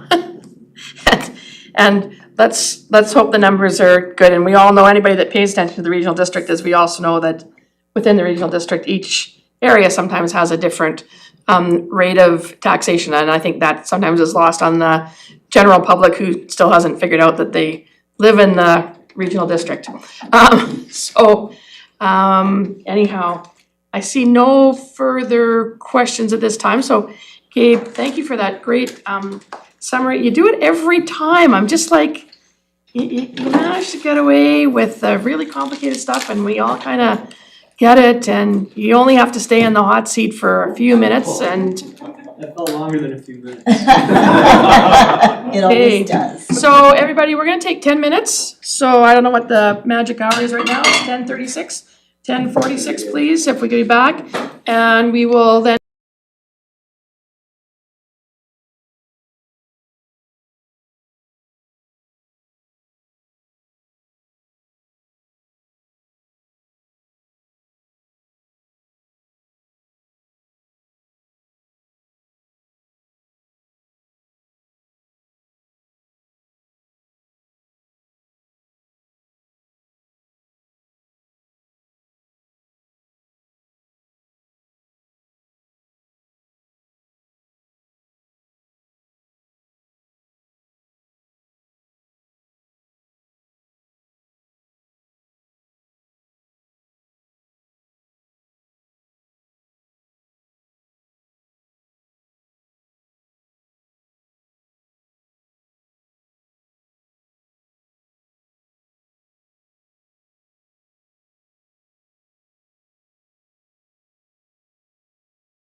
Are you, I'm listening live? live, yeah. Okay, we're live. So Neil, it's all yours. Okay, thank you, Mayor, Council, Regional Directors for the opportunity to present to you this morning. My name is Neil Dermody. I'm the Operations and Line Manager for Nelson Hydro. Here to present for generation, transmission, and distribution. So the current slide, you can see the organization of my direct reports. So operations or generations and substations, 2 electricians and a millwright. And on the line side, we have 6 PLTs. 1 position is currently vacant. We're in the process of doing pre-interviews currently, scheduled for next week actually. Some of what's gone on this year. So I'm happy to report we have had 0 lost time incidents this year. Thank you. Good job. Our dam safety review has been completed and submitted to the regulators, so BC Dam Safety. And as a result of that, there are some issues that need to be dealt with through the Dam Safety Management Plan. That's capital projects that have started. We've reviewed some of the outcomes from the Dam Safety Review, prioritized programs, and entered them into the capital program.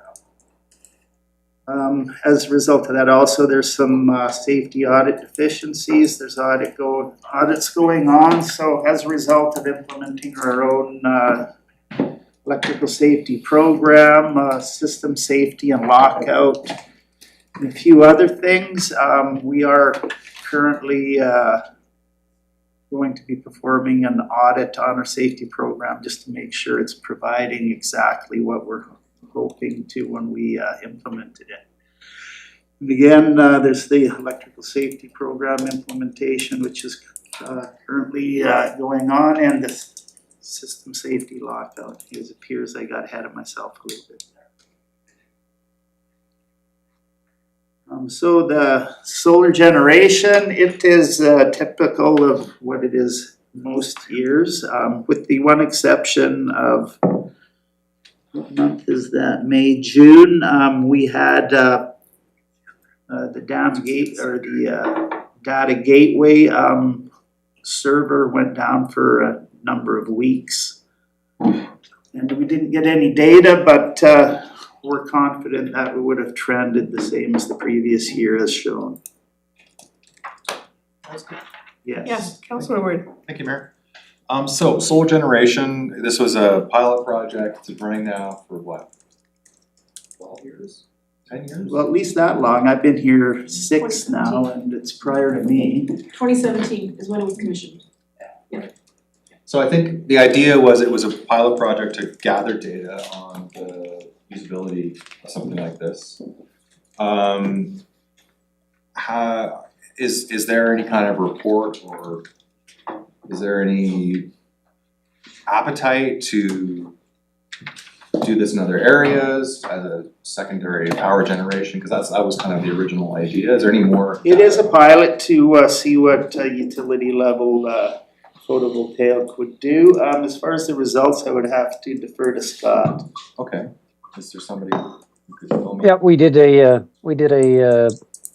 study of it, I think 3 years ago now.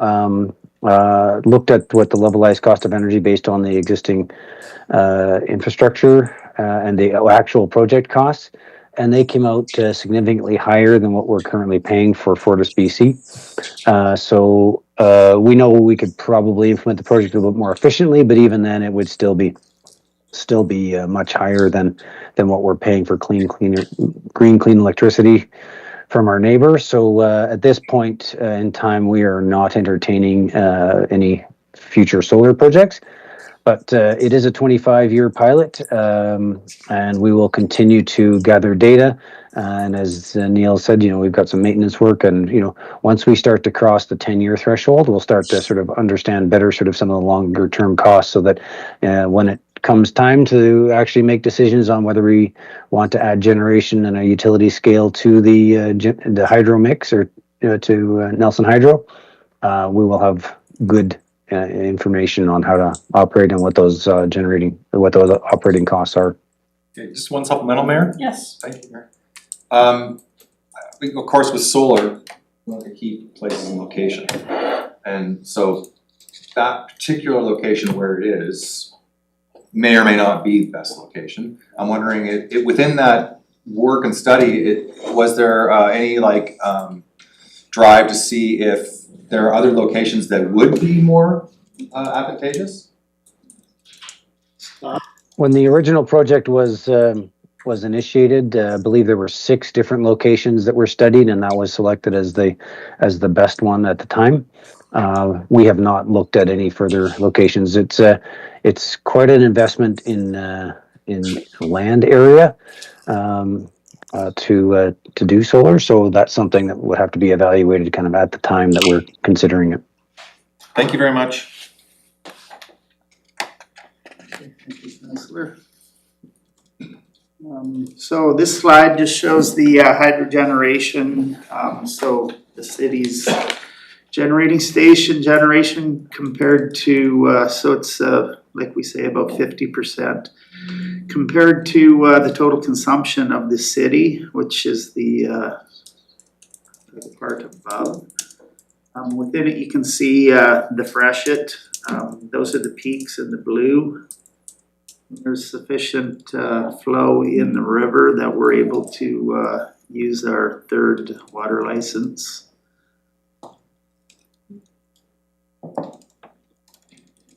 And the next slide. So Neil, Much interest, Neil? vegetation management, yep.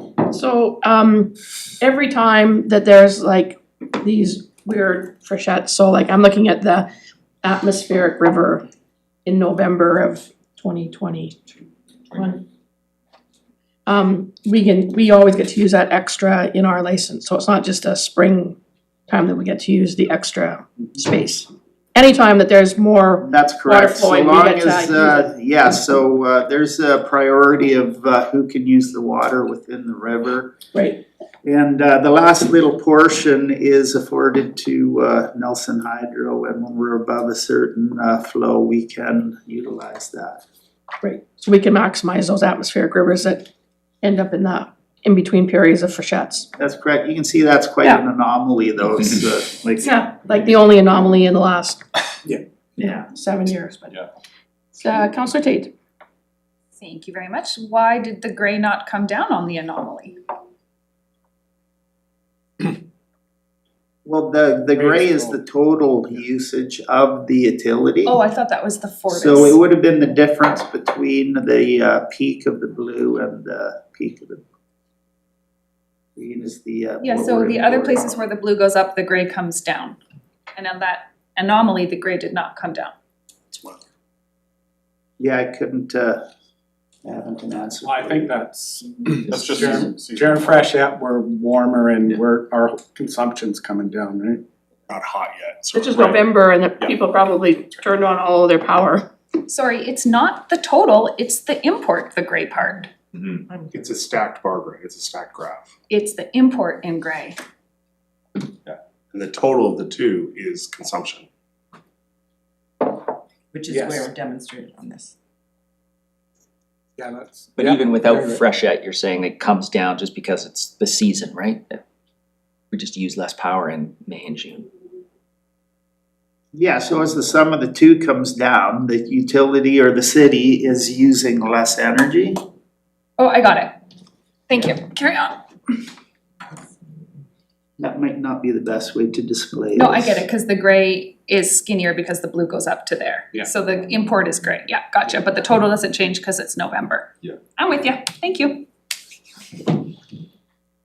All right, so vegetation management, so this is a screen clip from within the application we use to put together our prescriptions and record the completed works. So this one here is for both years 2024 and 2025 work to date. As you can see, there's a significant amount of, so each one of those circles, and they're coded by the color on the left side there. You can see there's a considerable amount of work that's had to happen across the entire service area. Councillor Woodward? Thank you. I really wanna state, because I live just on the other side of the bridge there, down a few kilometers, and the level of consistency is just so much better in the last 3 to 5 years. It's quite incredible. So I just really wanna say like, the work is just really paying off. Money well spent. Yeah, we would agree, and I think you're Money gonna well see. spent, money well spent for sure. Excellent investment. Yeah, and you'll see in Jillian's slides, there's some very quantitative results that are easily as a result of all of the vegetation management. Just as one supplemental, I would imagine, because the vegetation management is happening, if damage is done to the lines, it would be less because we did the work. So like, not a whole tree is coming down and taking out 7 poles. It might be a branch, right, or something like that. Like, it's just the damage is less, because there's less. That's correct. I mean, 4 years ago, you would have seen, well, you would know. So a lot of power outages and a lot of damage to the distribution system. And the cost of repairing the distribution system was very expensive. So you're seeing a bit of a shift to vegetation management expenses and a reduction in the repair costs for major storms. I think we also have to acknowledge the work Fortis did, because we were losing a lot from a supply point of view as well, right? So they're doing work. The work they did on their, whatever line that is. Yeah, so that 30 line that feeds Coffee Creek. Yeah, they've done a lot of work during the last year, 18 months. And they're actually doing work off of their statutory right of way. They're working with property owners, and I think they've got their own timber stamp even. Yeah. And they're harvesting the timber, the danger trees, and compensating the property owners. Okay, that's great, thank you. And I would just say credit where credit's due, that's through a lot of hard advocacy by the RDCK, the electoral area directors out there. That 30 line feeds Coffee Creek and beyond, so yeah, a lot of really good work from the board table at the RDCK to get Fortis to focus on that. Right on, thank you. I have a question. Yep. And I think I've heard it before, but I'd like to hear it again. What are the consequences of power failures besides the service to the customer? Are there fines if you're not meeting a certain service level? Are there, I'm just curious. It could be, I would call it consent to operate, so from a regulator and from our ratepayers, there's a certain expectation as to the availability and safety of the system provided them. And maybe I'll get on, we were alluding to this a little bit earlier. If we were to cut back the vegetation management in these areas, there's some very direct implications that would occur, and the first being safety. So we perform vegetation management to ensure that trees, vegetation are not coming into contact with our energized conductors. Because you've heard, well, electric current will take every path to ground. So if there's a tree leaning on an energized conductor, some of that current will go to ground, and if there's people, ratepayers, employees standing next to there, they could be severely injured or even fatalities. And the second part, which is most visible, is reliability. So you heard Jesse say that they went out and bought a generator and haven't had the opportunity to use it yet. That's a good news story in my books, maybe not yours, but. Yeah, it was, I mean, it was definitely like, it was a start from before we bought the generator to after, and it's because of all this work. So it's just like a direct connection, so thank you. And then the third part of it is interface fires, so when a tree's on a line or a branch, it can start a fire, and I think we've all seen Southern California Edison and a few others have gone bankrupt as a result of wildfires that have started down in the States. And Fortis BC has now implemented a system safety shutoff that they're rolling out currently, where they might cut off entire communities to prevent these fires as a result of vegetation contacts. That is a great segue.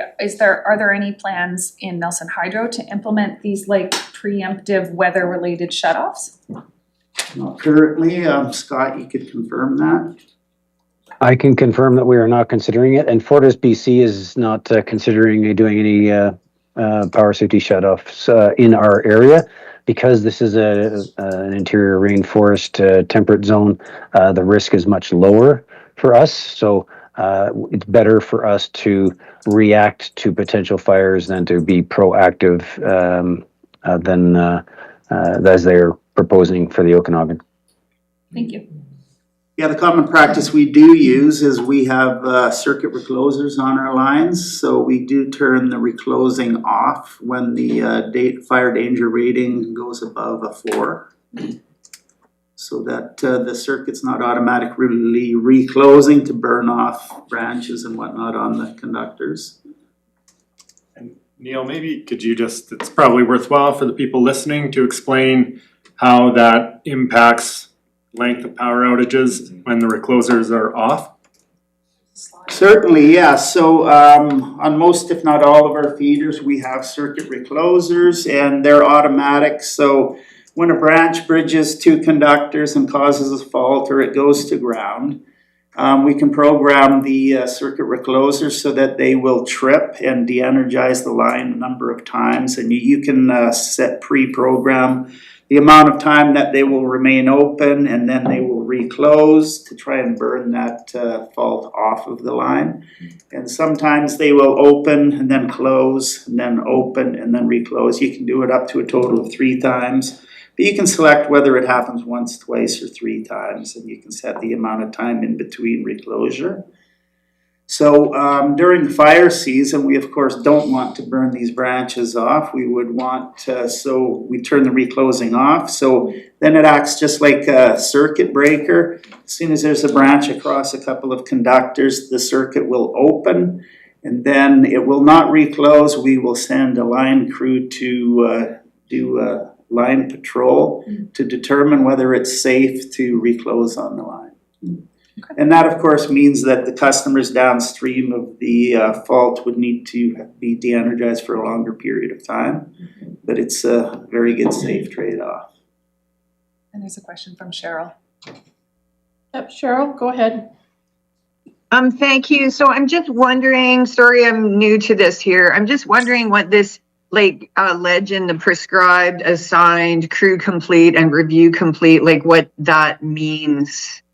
Sure, okay. So as part of the vegetation management program, we do 2 things primarily every year. So we assess the system and put a prescription together for the following year. And then during that year, we carry out the previous year's prescription. So what was identified earlier. There's of course other things going on. There's emergent work that needs to be dealt with immediately or prioritized within the current prescription. So in 2025, we're carrying out the prescription that was put together for the system in 2024. And currently we're putting together the vegetation management prescription for 2026 and carrying out the work identified in 2025. So the prescribed is the actual prescription. Assigned is the prescribed work has been assigned to a certified utility arborist vendor. So typically we have 3. So currently we've completed all of the big work and we're only using the public works certified utility crew. We have them every 2nd week and we're currently using them exclusively within the city limits. And the next one is crew complete. So once the crew has completed each of the prescribed tasks, they go into this application and set it as complete. And then we have a person, he used to be a certified utility arborist for the city. We use him as the quality control and completeness to ensure that the work completed by the crews meets the needs, so it's no longer a hazard and it was cleaned up appropriately. Does that answer your question? Thank you, Cheryl. Yeah, the only other question I would have is, so the blue dots, these represent what you want to do in 2026? Is that correct? That's correct, or it's the remainder of what was identified in 2024 and needs to be completed in 2025. Okay, thank you. Okay. Here's the 5-year vegetation management plan. So every year we put together, so it's a living document. Every year we put together a 5-year vegetation management plan. And we forecast what we would expect to be spending to maintain currently reliability levels. And it's broken out for the different areas, so North Shore, South Shore. The city and the common, those are the 60 kV transmission lines that feed the substations. So you can see it is fairly consistent. The largest region, because it's got the most vegetation, and it's the greatest area of lineal conductor, is the North Shore. So it is generally about 55% of the entire vegetation management budget. Yes. What would be if there was a desire to smooth those rate increases over 2 years, what would be the implications of deferring the 26 work and doing it all in 27? Well, the implications would be almost immediately you would see reliability start to degrade slightly. For that 1 year? That would, yeah, we saw that last year actually. And the next part is the additional growth on those trees that you didn't get to in the year you were hoping to get to would be significantly greater the following year. And we're still playing a bit of catch up from the year where we did reduce the vegetation management budget a little bit. In the last 5 or 6 years, we're seeing the rate of growth has increased substantially due to environmental conditions. Yeah, I just asked it because that's really the only opportunity to smooth rural rates would be through veg management. You do less 1 year and more the other Yeah, it's a year, huge so. driver in the costs for Yeah, sure. so I just want people to understand what the implications, if that was the desire. Councillor Lockhart, then Councillor Tate. Do we have any sense of or modeling on what an outage costs our residents, or is there best practices for evaluating the economic cost? Because I get the idea of deferring some veg management to smooth rates and stuff, but I just think some of the unconsidered costs of an outage, food spoilage, how much does that cost you? You just basically blown maybe $100 in groceries on 1 4-hour outage, or I'm not sure, something like that. But there's got to be a way of understanding the costs so that we don't, throw the baby out with the bathwater if we do consider compromising the veg management. Well, yeah, I would say there definitely is, both qualitative and quantitative. So we've had insurance claims for people's freezers where they've had spoilage, and following COVID, there's a lot more people working from home. Yeah. And we've had some complaints as to lost business as a result of their power being out and them not being able to complete their day's tasks and whatnot. So yeah. I don't know if Casey or Scott have a better answer than that. Makes sense. Yeah, we have not tried to quantify it. That would, require a fair amount of effort and a lot of, assumptions to try to put a number to it. We're relying on the statistics annually to sort of tell us whether, our program is effective or not. And the feedback from customers is that better reliability is overall better for their customers. Yeah. So just to be clear, we're not recommending this. I'm just saying it's really the only opportunity to smooth rates. Well, I guess in part, even if we're considering it, we should consider these other factors in terms of what the true cost is of these things when you're balancing, but also in terms of communication. When we do communicate a higher rate increase, in part because on the North Shore, that significant veg management program is a cost driver, but the return on that isn't just, more reliability, which is nice, but there's a direct economic positive impact on a more reliable Yeah, there definitely is, and quantitatively, I'm not exactly sure how we would put a value on that, but I think notionally during Jillian's presentation, you'll see the great advances or improvements that have been made in reliability as a result of the vegetation. Not exclusively as a result of the vegetation management program, but largely as a result of it. Councillor Judy. Ask Councillor Woodward how much his generator cost. Yeah. I'm gonna He might wanna sell it. Yeah, I'm gonna ask something a little provocative, I think. Has there been any consideration of a less expensive form of vegetation management? So rather than like manually trimming trees, are there other options? I feel like I've driven to Spokane and along the train tracks there, the trees from like 7 feet down are just brown. It's like the train drives by and just sprays them. And and it's fast and it's cheap and it's devastating to the environment, but I'm curious. Toxic to the people. Exactly, I'm curious, are there less expensive ways to do vegetation management? I don't know if they're less expensive, but we have run a pilot project. So we have 3 pest management plans. One for facilities, so that'd be like generating station, one for wood poles, and another one for transmission and distribution corridors. And we're just refreshing those this year.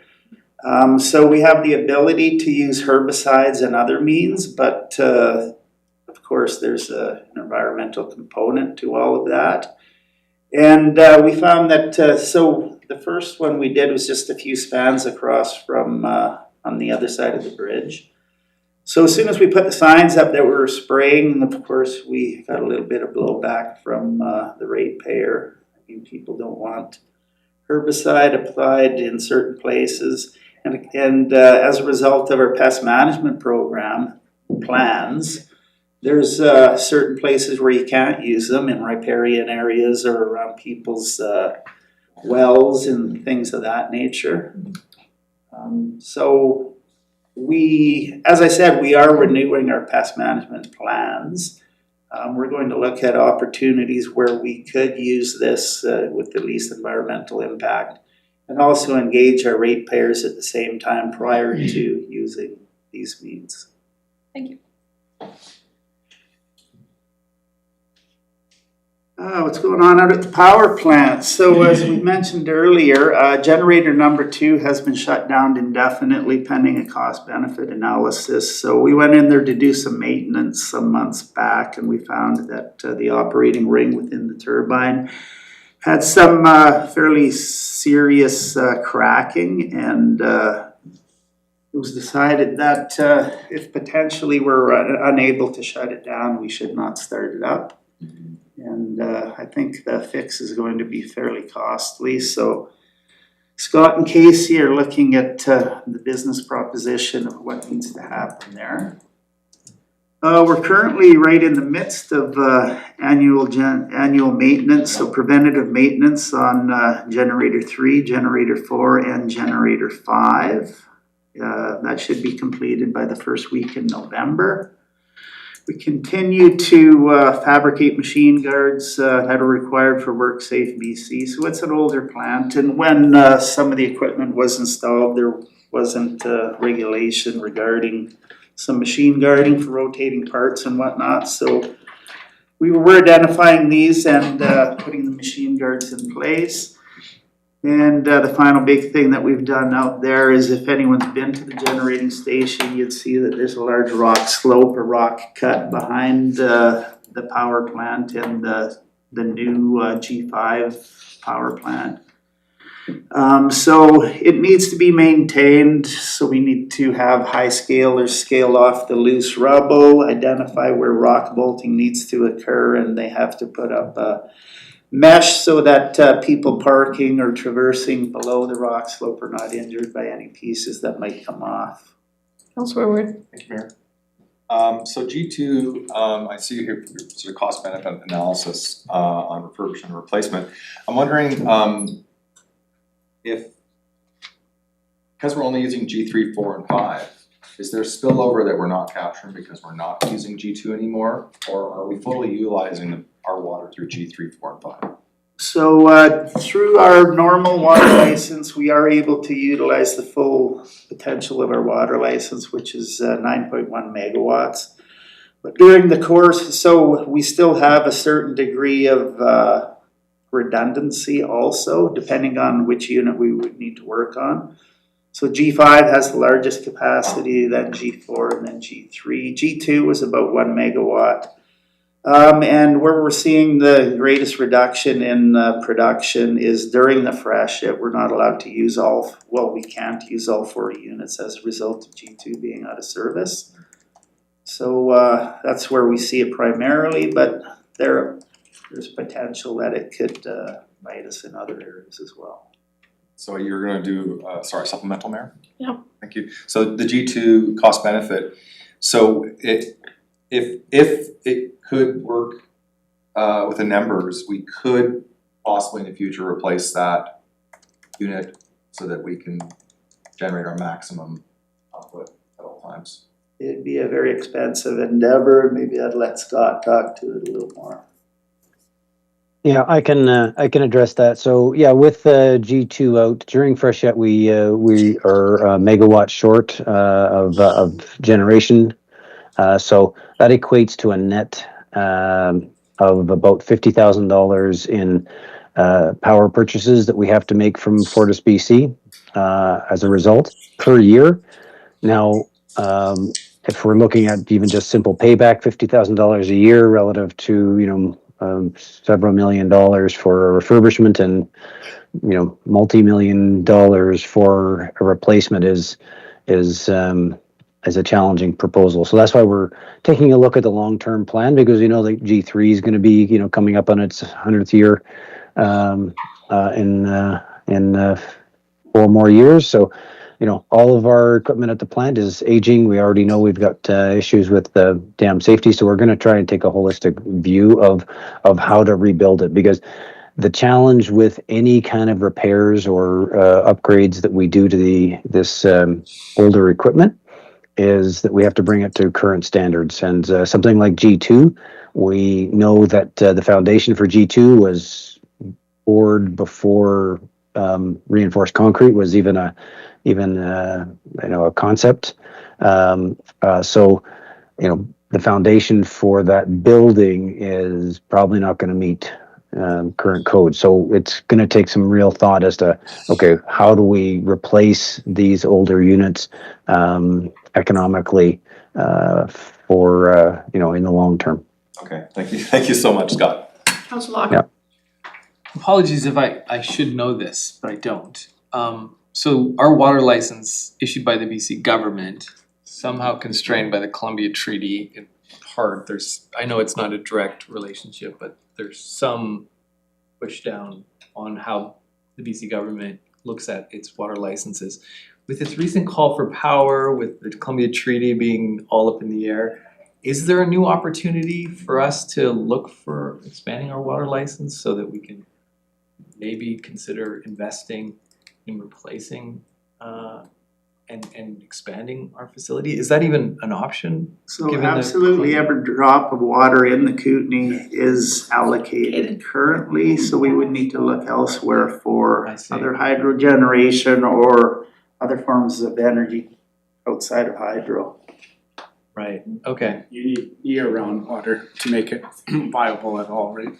You can't have it for a month of the year.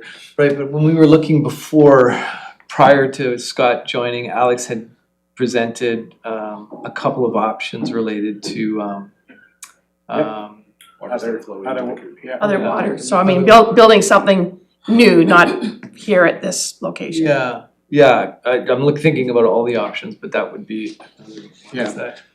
Yeah, I think Scott can probably speak to none of those pretty viable at, because our alternative is to buy power from Fortis, which still is, you look at new BC Hydro generation versus historical generation, you know, that's why their rates are going up, because they're having to bring on new, very expensive supply, and we get the benefit of that mix of supply. You know, Fortis's dams were built way back in the day as well, and they're inexpensive power because of that. So again, pardon my ignorance, but so Duncan Dam's obviously not tar generating at all, it's just a reservoir. Now, we kicked that one around at one point. Could we, is that something worth reconsidering, like? Yeah, I know we did some inquiries back in the day on that. I don't know, Scott, any thoughts on?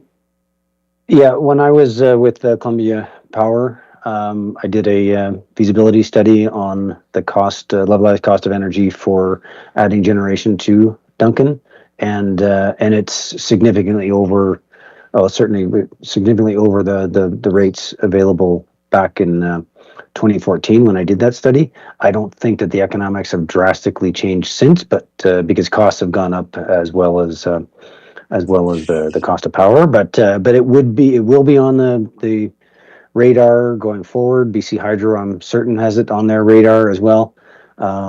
So it could be an option in the future. I don't know if it's an option for Nelson Hydro. It's significantly out of our service area and would be quite a stretch for us to be able to manage and maintain something that far up the lake. But yeah, from regional perspective, it's certainly an option and one of the better options for the region, because it does, you know, theoretically provide a significant amount of energy.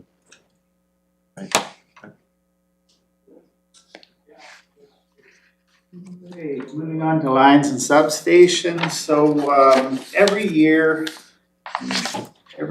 so we divide our service area into 8 different zones. And over the course of 8 years, we look at each one of these individual zones. And so in 2025, within the zone, so it was on the South Shore, not the entire South Shore, but a portion of the South Shore. We had a vendor come in and test and treat 912 poles. So what they do is they assess these things for rot and make sure they're safe, that our line crews can climb them. And windstorms and whatnot are not going to topple them over. And out of those 912 poles, 42 poles were recognized as for the need to replace. So Nelson Hydro crews exclusively this year replaced the 42 poles, and we completed those just this month. So we're happy to have done that. Currently, as I stated earlier, we have 1 vacant PLT position, and resumes are being reviewed currently and scheduling interviews. We are continuing with planned maintenance ongoing at Rosemont. Bonington Falls Generation is what BFG stands for. As well, today we're finishing the Balfour Proctor submarine cables. So the submarine cables that feed across at the Balfour Ferry and the Harrop Proctor Ferry. We have to do preventative maintenance, so test those on a certain frequency to ensure that they're capable of carrying the current. And we can schedule a repair prior to them scheduling their own failure. And, you're gonna address next year's plan later or somewhere? Next year's test and treat plan. And pole replacement plan, because I think Director. Yeah, well, here it is here. So Okay. again, the way we so replacing poles is a capital endeavor, and the way we forecast the amount we want to put in the next year's budget is we look historically at how many poles were tested in each zone and look at the failure rate, and then cast that forward, and we know what it would cost to replace each pole, so it's a simple matter of arithmetic, I guess. And it's not always accurate, because what happened this year on the South Shore was our projected failure rate was much higher than what we actually found, which is good news, because as you saw previous slide, we only had to replace 42 poles. The prior year on the North Shore, we had to replace upwards of 100 poles, I believe, and that's a very expensive endeavor. The price of poles are going up significantly recently, and it's nice when we can get more life out of them. And you can see the schedule here, not too clearly, but 2025 was power plant to Pacific Insights. And I can't really see where the next one is there, the dotted line is in the way. Sabota, Highway 6. Yeah, there it is there. And again, as Neil said, pole replacement is a capital expenditure, so Chris found the slide, it is 0.07% for every 100,000. That's the rate impact, so I think, is the budget around 500 for pole replacement on the capital side? For next year, I think it's about 400,000, 500,000. I can't remember exactly, it's in that area. So that would be a 0.28% rate impact of that program, so it because it's capital, it gets spread over many years, not the current year. Okay, if I may, we'll move on.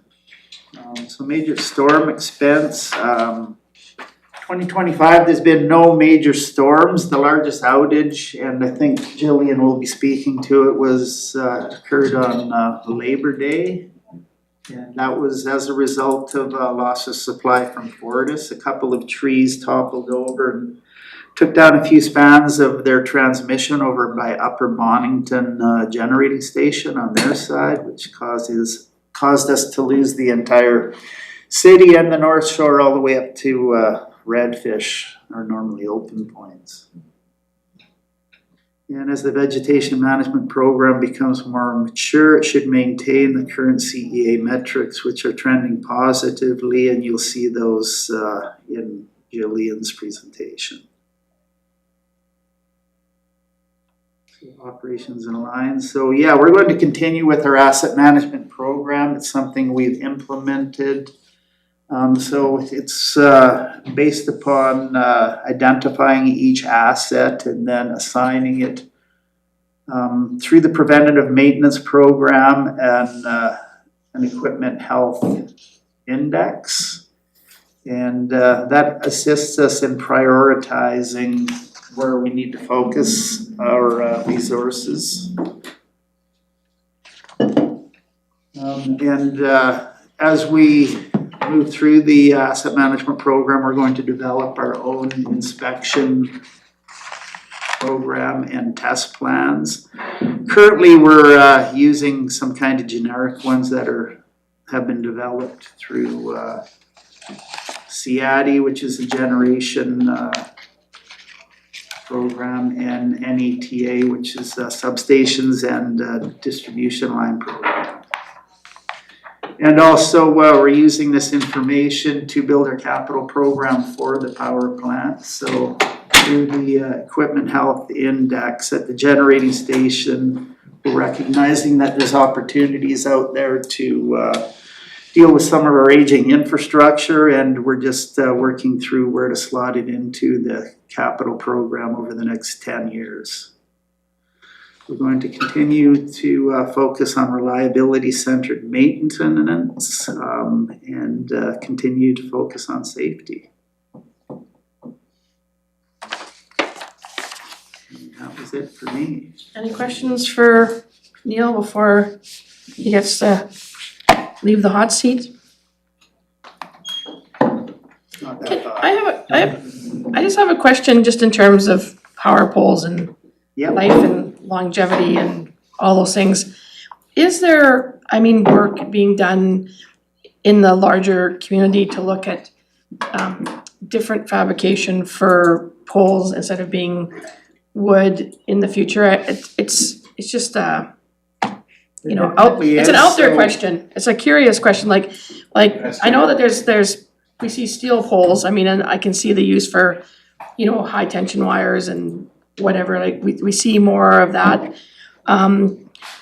you know, we have the world has a plastics problem. Is anybody somewhere in the world looking at, you know, making power poles out of recycled plastic? I'm not thinking that this is something we're gonna take on in Nelson, but I mean, are there other materials that might last longer than the traditional wood pole that you've heard are coming online, and There any? definitely are, so the main ones are steel, of course, and then there's composite poles, which BC Hydro and Fortis are switching over to. And then there's another pole, concrete poles, which BC Hydro has found on the coast that they're not very good around salt water because they degrade quickly. But the issue with steel and composite poles is you need to be able to drive a line truck right up to them because you can't climb them with hooks or spurs. And of course, you know, within Nelson, a lot of our poles are off in the bush and you can't access them with the line trucks. So those are kind of out of the question. Okay. So you asked the question and you get The answer. get an answer, because I was thinking like, you know, when you said composite pole, I thought, oh, that would be a pole that would probably last longer Yeah, than that. something people wood don't pole, really but- consider is you actually have to climb these things if you can't Yeah. drive to them, so. Right. Councillor Tate. Thanks so much. This last slide is interesting to me because it says develop inspection and test plans. I think that's awesome, develop the predictive work orders. It's just occurring to me as I'm learning more about this. Are there federal regulations about power pole replacement? Is there a framework for that? Is there a governing body for these sorts of things? Yeah, there definitely is. So there's regulation from the Canadian Standards Association. So even power plant equipment, they mandate that any utility needs to perform maintenance on their system to know the health rating of the equipment and whether or not it's a reliability issue or a life safety issue. So there's a rule that's like, hey, you have to make sure it's safe, but the actual year over year maintenance rules would be specific to Nelson Hydro and specific to BC Hydro, and those are developed internally? That's correct. So it's left to the utility. Wow, interesting. BCUC has oversight. If, you know, we had poles that were falling down all the time, they can order us to address those. As they did with vegetation management, they said your liability is not sufficient. You need to put more money and do more vegetation management. They did the same with Fortis as well. Yeah. So they do have oversight, but you're looking at sort of catastrophic failure. Well, this is what I'm curious about. I'm just drawing a comparison to a catastrophic failure like in the railroads with the Lac Mégantic thing, because there's like this federal oversight, but the actual doing and internal processes were self-designed.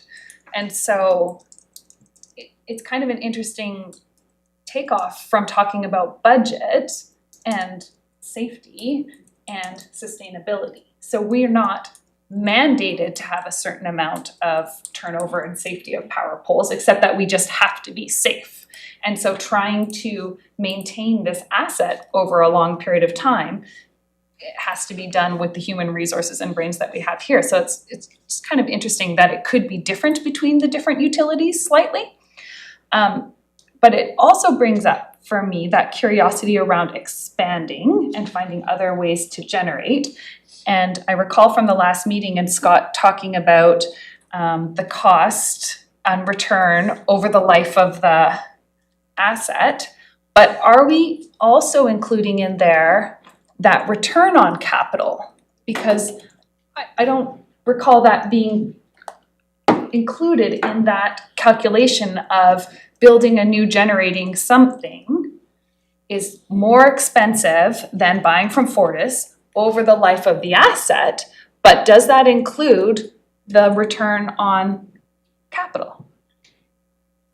Yeah, I don't know if they factored that in. I think Yeah, the levelized cost of energy calculation does not include return on equity. Yeah, so I think on a simple payback, Thank you, Scott. Yeah, just simple payback, I don't think it worked, let alone getting a return. Gotcha.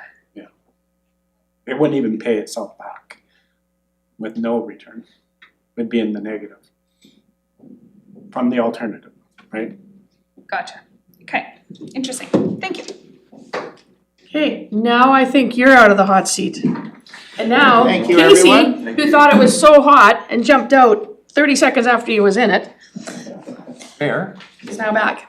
Yes, so I know that that's there. I was wondering, do you wanna have a working lunch? I'm just going to let Casey try to get through his, it's all, that's whole food that must be here. So, we're gonna see if we can get through Casey's, and then we'll stop after Casey, grab our food, and then come back to hear Jillian. Thank you. So a little pressure there. Yeah, there's food, man. Alright, from the projects and customer management side of things, team is relatively unchanged from last year. I guess the only kind of consistent change here is we do have a Gershon at the moment, who is our co-op engineering student, and we are now keeping someone permanently in that role as opposed to a 4 or 8 month placement. We're trying to keep a co-op full-time. On the customer growth side, year over year, it's pretty consistent. This year to date, we've added 4 commercial customers and 127 residential customers to the network. So not explosive growth, but so that's the total electricity to date for utility. That's the Q3. So by Q4, we're expecting that's going to be more or less in line with previous years. Okay. So there's still a quarter missing from this year's results. So again, not huge fluctuations, and the fluctuations that are there in energy sold are generally attributed to uncontrolled factors. Weather is a big one. Sorry, Mayor? Yes, Councilor Ward. So if you squint your eyes, you can actually see there's this trend line for commercial customers and residential, but definitely growth in commercial customers. And that is across your whole region, or is that? Yeah, so this is the whole region, okay. Yeah, this is the network as a whole. Okay, so we are there is more commercial infrastructure being built. 4 new ones this year, so not huge growth, but there is a couple. Okay, thank you. On the billing side of things, good success story. We have 41% of our customers now enrolled in e-billing. So we are continually pushing this. It's an easy way to communicate with our customers, and it prevents hassles during the postal strikes and the likes. That's 9% of our entire customer base that was added this year. So that's over 1,000 customers signed up. Largely driven, I think, by the postal strike late 2024. So we'll keep pushing that. We are trying to get more information in the hands of our customers. So we had the bill redesign, there's an image of it there, trying to help people explain what's on the bill and what the different charges are. We've gone to the website, so we have an understanding of bills page to try to provide people information they can self-research. You also see this outside of billing. We have the Let's Talk pages about regulatory aspects, trying to proactively make information available to the customer base. This is our first year of the service and metering guide, which was an attempt to get more technical information in the hands of our contractors, who are also a stakeholder. Pretty good success with that. We have learned a lot and gotten some feedback. We do need to make updates to those guides, but another living document that we're working on our stakeholders with. And we're updating our CIS billing system. Actually, today is when it went live. We're jumping forward several versions, just updating software and bringing in new features that have been released over the last couple of years. Councilor Payne. I'm just curious, cause we're one of the e-billing customers, and I rarely look at the bill when you send it to me. I normally just sign on later. So would there have been a notice that I just missed about this page of information here, or would that have been included somewhere in the e-bill? I believe you can see it if you sign in, if you scroll down, but I'm not. Okay. I don't know that for sure. I'll double check. I probably could have done that first, but thanks. And if you don't have any access to that information, do let us know. It might be something we can add in. Okay, thank you. every year we sort of include information about overdue accounts, broken this up from rural and urban. We're in line with previous years as far as overdue accounts. I'd say we're below the 3-year average here. There was a large spike at the end of the graph there in 2024. That was the end of last year. And that was during the postal strike when a lot of people weren't getting bills and we had a little bit of, there was some confusion out there. Yeah. In terms of customer projects. Can I just jump in before Sorry, you? Councillor end Payne, that? sorry, I was looking at the graph. Yep. I too need to follow along with whatever's going on here. So between the billing, it's interesting seeing the 41% of e-billing. Do you know what percentage of our customers are on the equalized payment plan? I don't. Okay, cause I think that would be an interesting factor in what our overdue accounts are. And also it,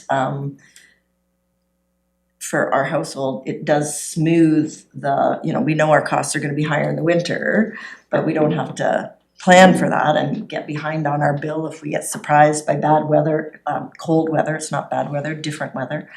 So yeah, I would just be interested in that information, but I can email you and ask, cause yeah, and the other thing is with the equalized billing, you don't have to, get your bill and send it back in. And I have talked to some people about why they don't do it, so I sort of get that, but I'd be interested in the percentage and see if there's any way that we could, increase that number and maybe improve our overdue accounts. And we do try to promote those programs, and those are in response to what customers like. Yep. So folks who do call in with concerns about variability month to month, we the CSR team downstairs Very good about does that. have a reverse vote. I have asked that question downstairs in terms of when somebody comes in with a bill that's overdue or whatever, that's all part of their pitch to say, well, this is how you can avoid this: online, equal payments, automatic withdrawals. So CSRs are excellent. I mean, I think sometimes we don't give those, I think they kind of have a tough job downstairs in answering all of these questions, but they do a really excellent job if you ever get an opportunity to loiter down there, which I sometimes do, and just hear what the conversations are like. Councillor Tate. Nelson Hydro gift cards. Just I think there should be some incentive, I'm sort of around that. Merry Christmas. Whatever, it's a draw, and I know you've done the draws and contests and different things in the past, so interested. Customer projects, so this would be interaction with our design team. Inquiries could be anything from a service connection, service upgrade, new connection, that type of thing. 380 this year, it's down 3% from last year. It's relatively level. BC1 calls, bit of a proxy for what kind of construction activities going on out there. 942 one calls responded to, so that's a 6% decrease from previous years. We have ongoing support out there for our the multi-phase developments. So these would be the large buildings down on Lakeside Drive, on Vernon Street, the new health campus and such. These tend to be multi-year projects, and the courthouse is on there too, so continue to support these customers. And the ever-present purple lights. We're keeping at it, changing them as they get reported, but that'll be an ongoing battle for a couple of years yet. So one of the things that, of course, and maybe I should have known this, but I didn't, like every pole that the city has a little number on it that's easily read from the ground, is my understanding. I haven't gone to look to really suss this out. But for people who have a purple light and would like to get rid of it, I never wanted to get rid of my purple light, but because I knew that these lights were under warranty, I finally said, you gotta come and change my bulb by my house. But I was talking to Scott, and I happened to be out in the evening, now that it's a bit darker, and I drove by 3 more purple lights in town. I think people know, so if you happen to know that you have a purple light, you could go out and just note the number, and then you can call that in with the number for the poles, so that you guys, cause when you're driving around in the day trying to replace purple lights, you don't know that they're purple. So people that live in the area, that now that they're seeing the purple lights earlier, they can also report, and they can report the pole number that the purple light is on. Yep, so every one of our poles is uniquely tagged. As they go out, they get a stainless steel tag put on them. We'll also, if we're gonna use this as a pilot project for the GIS system, which is coming online, we're looking at one of our early tests would be essentially a portal people can log into, and you can see where you are, with the poles in front of you. It's all geographically tagged, and you can note, hey, there's a problem with the light on this pole.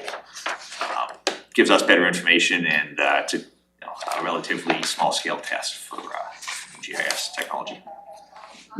Our transit operators have been a great source of Yeah. identifying when street lights and purple lights are.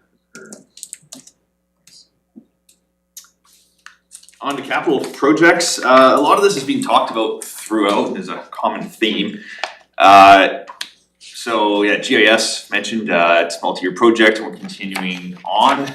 SCADA is gonna be done this year, so this is much improved visibility and data acquisition across our system. Dam safety projects, Neil's talked about our rock mesh G4 gate that was just refurbished and put back in 2 weeks ago now.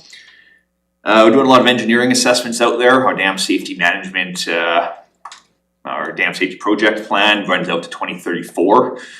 We're tackling projects as they get well defined, but some of the larger scale portions of that program, we're still working through the engineering to properly define the problem so we can find those solutions. G2 retirement as well, Neil's talked about. Mount Nelson line replacement, we started on the engineering this year, we'll be doing the replacement next year. It's a fairly significant line where we're considering using different styles of poles. Pole replacements on the South Shore next year as well, then followed by the city. Looking forward, I neglected to put AMI on the list for future looking. There'll be a business case coming forward to council on that, but we are, for the long-term budget, we are assuming that that project will proceed, subject to more information. Can I just Yes. mention at that point in time, if that's okay, that there is a survey out there, that survey is still Correct, open let's until talk, yes. the survey closes, it's coming up in a couple weeks, isn't it? It'll, the Let's Talk website is an engagement portal to provide information for the public and get feedback. And we'll keep it open, well until we award and proceed with the next phase of the project. So the Let's Talk site is for this stage, which takes us to the decision or not to implement. So it'll be probably to the spring. So it's a great opportunity for people to go on, learn more about it, and give their opinion as the city moves forward in this direction. Okay, yeah, I think it's really important that we have as many folks understanding what's happening before it hits newspaper and implementation. Yep, we're trying to be proactive in the communication there. Yeah, it's been great. And then asset management in general, this includes the plant, our transmission lines, system resiliency as a whole. You saw there, we're looking at an assistant lines manager, that's in the same, that's to support these initiatives. We do have an aging system out there. We have well over 100 years worth of infrastructure. So the capital reserve, a little bit low, so it is rebuilding over the next couple of years, and we're taking this opportunity to really focus on asset management, data acquisition. Organize our records, build the systems we need to make informed decisions, gather data and run pilot projects out there on newer technologies or different systems that may either have a safety or reliability improvement, which will become the future large-scale Mill Street-sized capital projects down the line. So got a lot of small initiatives on the go, but they're all in sort of the vein of managing the aging assets we have.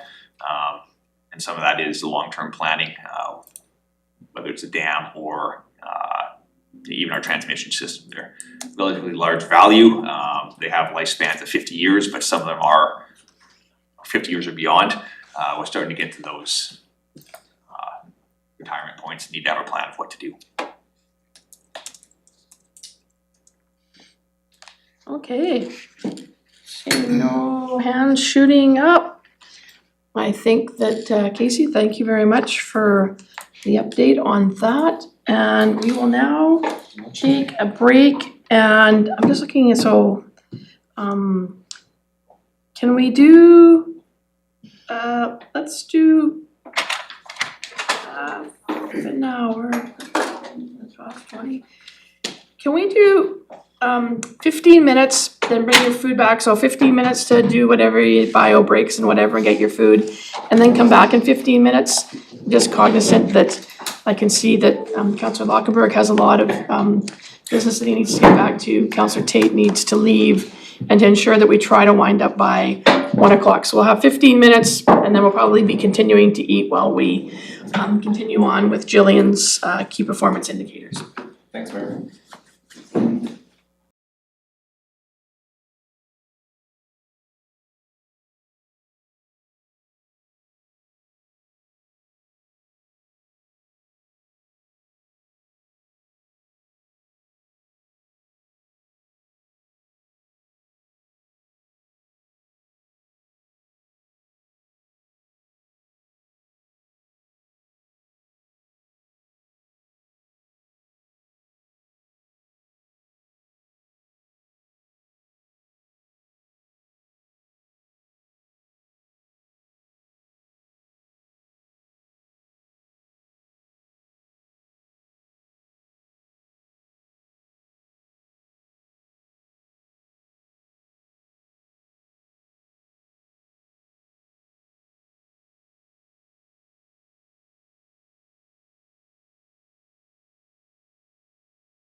So a few people might have to sneak out. And you're not the last person by any stretch of the imagination, so. So are we anticipating beyond 1 o'clock? I hope not, Oh, no. but if you need to go at 1 o'clock, please go. Jillian, over to you. All right, key performance indicators. They are a measurement of how we perform as a business. And typically what we do is every year we adjust in terms of, what we're tracking. We look at what data is available, what areas we want to focus on. Has the historical indicators are they making sense to us anymore? Anyway, it's an iterative process every year. We add, remove.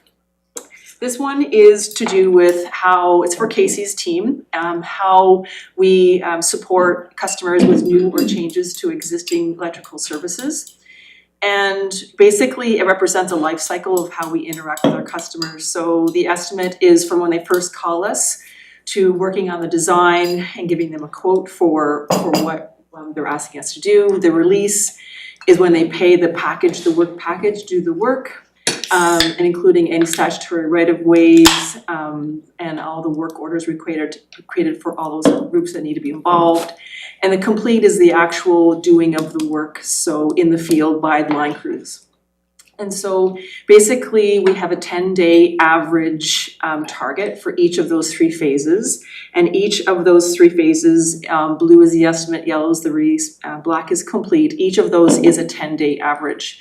So in January is the only month of this year so far that we have not reached our target of 10 average days for the complete, because what was happening in December of the previous year, so December 2024, a lot of those fees were paid and packages were released and kind of trickled over through Christmas and the New Year's and holidays. And next thing you know, we have a package that was released in mid-December is now only being worked on in mid-January, and we're already extended beyond our 10-day average window. So that is the explanation for the January one, but all other targets were below target. This next one is a financial target relating to the efficiency of the utility in terms of the operating and maintenance cost per kilowatt of electricity sold. And it's a new KPI that we started to track. We're just collecting this data to see how it works for us. And the factor that I'd like to talk about here on this one is for Q3 2025, the very last one, you can see we're slightly below the Q3 2024 value, and that is an efficiency gained. In terms of how we spend our expenses and operating our utility from what electricity is sold. For this slide, we've heard a lot of talk today about our reliability. And SAIDI is the duration of outages, and SAFE is the frequency of outages. And anywhere where it's spiked, I put a description in terms of what was going on. Neil talked about how in the summertime we turn reclosers off. So you can see in July 2024, we had multiple events with reclosers off. Those durations were up to 3 hours on average at a time. You can see when we talked about September 1st loss of supply, that brought in the spike for the SAIDI on the duration of that outage being an average of just under 3 hours. So we haven't had any major events so far in 2025, although the September 1st loss of supply came in close because our duration is 2 hours and more than 25% of our customer base qualifies for a major outage. So this is that definition your definition, the 2 hours and 25%? Correct. You made that up?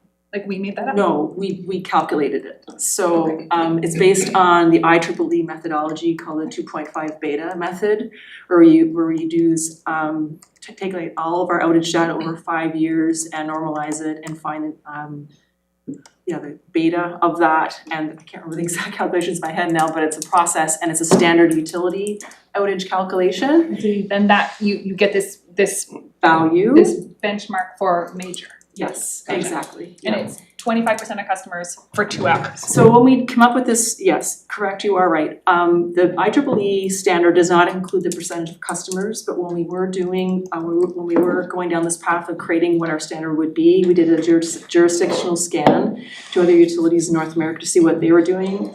And the Ontario was using a percentage of customer base as well. So we thought, oh, that's interesting. So we decided to use the combination of 25% and more than 2 hours. Yeah, so that's how we come up with that. Thank you. For this one, this is our availability factor for our generation side. Neil talked about G3, G4, G5, and how we've had a lot of maintenance activities. What you're seeing there for G3, G4 on the yellow is scheduled out is scheduled maintenance. And we were doing a turbine bearing adjustment on G3 and then the intake gate maintenance on G4. G5 has been running, there's only a few small hours of G5 being scheduled out for this past year, on year to date. Question, Mayor? Yes, Councilor Ward. Thank you. So, with the G5 unit, being the newest unit, and obviously probably our primary unit, what kind, there must be like, is there annual scheduled maintenance on that unit? There For is. sure? Yes, there is. For sure, so it has to be scheduled maintenance every year. And when it's not scheduled and something breaks, it goes into that force out, the red and the orange. Right. Yeah, so that's Okay. a difference. Okay, Yeah. so there is a period of time where it just shut down, Mhm. so maintenance is done. Yeah. And then we have G3, G4 running full out to keep up to the, And they're able to, the two units are able to match G5s, or are they more than G5s? Scott, I don't know if you have this exact number, they're slightly below, they can't quite make 9.1, yeah. Okay, but it's close. and G5 can make 9.1? No, you need No. you need G5 and one of the other And one of units. the others, okay. Correct. You need to be running two at all times to make 9.1. Okay, thank you very much. This metric, this KPI is a theoretical KPI. So we looked at our water license performance. We talked about that 9.1 during the majority of the year and what we're allowed to generate. I think it's 15 in Frechette. Scott, correct me if I'm wrong. But we took those kind of values and put a dollar value to them. And so that's the cost of the FPC wholesale purchase price. And so what you're seeing here, essentially this graph tells us what the cost of maintenance is and the cost of underperformance in Frechette. So you can see in June where we are trending to the left in the negatives. That's where we're really seeing the not having G2 present to pick up that extra, that loss generation that Scott was talking about. He talked about like 1 megawatt of loss electricity. And then you can see during the other trends, the other values in the negative side is the cost of doing maintenance. So that G3, G4 maintenance of the intake gate, those kind of things you can see in September and April, all the cost of doing maintenance and taking those units out of service. So for this one, again, just putting into data form what was talked about. So that's the entire month? Is that what those numbers are? Sorry, which slide? This slide? The one before, is that, so the first one in January for the entire month, it was almost $6,000 positive Yes, for the entire month? for the month, yeah, Okay. yeah, exactly. So So they're relatively small numbers. small numbers, yeah, because there is a margin of error in our generation numbers. So when we're just slightly over our 9.1, that's considered a gain. Positive, yeah. And then we add the dollar value for the purchase price. Just, Mayor, Yes, just Councilor. as a little relative thing, I just looked up, so 1 megawatt is essentially about 500 homes. So yeah, so we're doing 9.2. 9.1, yeah. Okay, so it's just good to know that, like, the difference of what 1 megawatt means. Okay, thank you. Yep. So on this slide, this is the Electricity Canada comparison. We compare ourselves to the last one. the chart on the left is a very small axis of variability, so you got 100, 99.95, 99.9. So it's a very fine measurement, and you can, but we have to get that fine to show the differences between our performance and, you know, the Canadian, the utility, Electricity Canada performance. So in the later years, the most recent years, you can see we are performing equal to or better than the Canadian equivalent. And then on the right side is just ourselves comparing us against ourselves over a 10-year period, and you can see how our own reliability has improved, aka our numbers are going down in terms of the duration and frequency of outages. So we talked about that. I'm a little confused on the second graph. I don't have, what's the legend for the lower, Yeah. what am I looking at? Oh, sorry, yeah, the other one would be safety, so blue would be, the dark blue would be the duration, and the light blue would be the frequency. Yeah, sorry about that, yeah, it clipped off. So the next one is, before we get into outage definitions, I just wanted to kind of refresh everyone on, you know, when we say we've got adverse weather, or we got a scheduled outage, or we have a human element outage, these are what the definitions are. These are standard definitions from Electricity Canada that all utilities use. So when we say foreign interference, typically for us it's birds, vehicle and motor vehicle accidents. When we say equipment failure, it's like the transformer blowing up, or we get a loss of supply, that's when we lose power from Fortis. A schedule outage is us doing maintenance on our lines. Tree contracts is when the tree branch or tree falls on the line. And unknown is when we can't figure out why, no animals, no lightning, no wind, no storms, but there was an outage, so we usually get our engineers to look into those ones. So the next two slides is the same data, just showing two different ways. This is a 10-year period with all of our different outage causes by customer minutes. Customer minutes is the duration of the outage times the number of people without power. So that's why it's in the millions on the left axis. And you can just see the message here of the slide is that we have a downward trend since 2020, which echoes the data from the duration and the frequency, the SAIDI safety data from before. So it's just kind of a different way to see the data. This next slide here is the same data, but over a 5-year period, showing outages by type. And so you can see over 5 years, our biggest outages were loss of supply and tree contacts. But if you look within those stacks and look at the colors over the years, you can see the bigger chunks of those stacks being in the earlier part of like the 2020s, where the smaller chunks are the smaller, their smaller chunks get smaller as they go up the stack. So that's the 2025, the loss of supply is that September 1st outage we just had from, so that's a big yellow chunk there.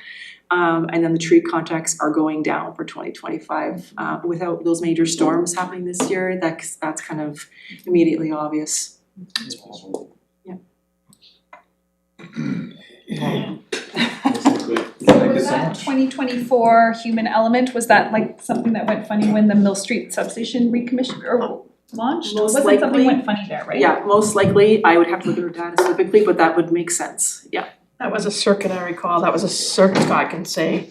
That was a circuit that wasn't, when they put it in, they hadn't tuned one correctly, and then it caused a fault. And I can see Casey at the back shaking his head up and down, nodding, not no, but yes, yeah. So, and they had to re-go back in there and recheck that programming, and now we're good. I'll stay here to advance Scott's slides. Okay, thank you. I have one more question, you went really fast. If you go back to the one with the index of reliability. Yeah. On that right-hand slide, it would be interesting to me if there is such thing as a Canadian average there as well. Okay, we definitely have that data, I just didn't include it, but for sure, next year I can add it for the slide, yeah. For both frequency and. For SAIDI and safety, yeah. Yep. Yeah. And we have, we are looking at the comparative data on the Electricity Canada side for other utilities like us that have a urban and a rural component, because we find that data be more comparable. If we compare ourselves against just urban utilities like, you know, the Torontos or whatever, we're just two different worlds.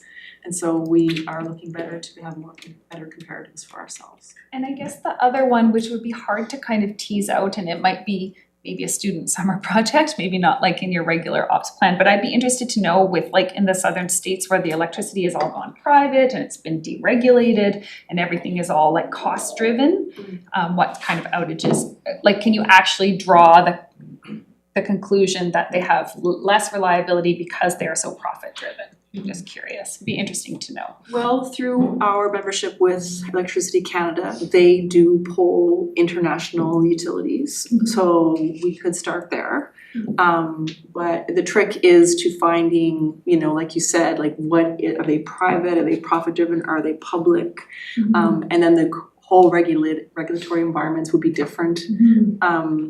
In the States, so it might be more beneficial for us to look within Canada, but you know, we do have some of that data available to us. We could look into that. Of course.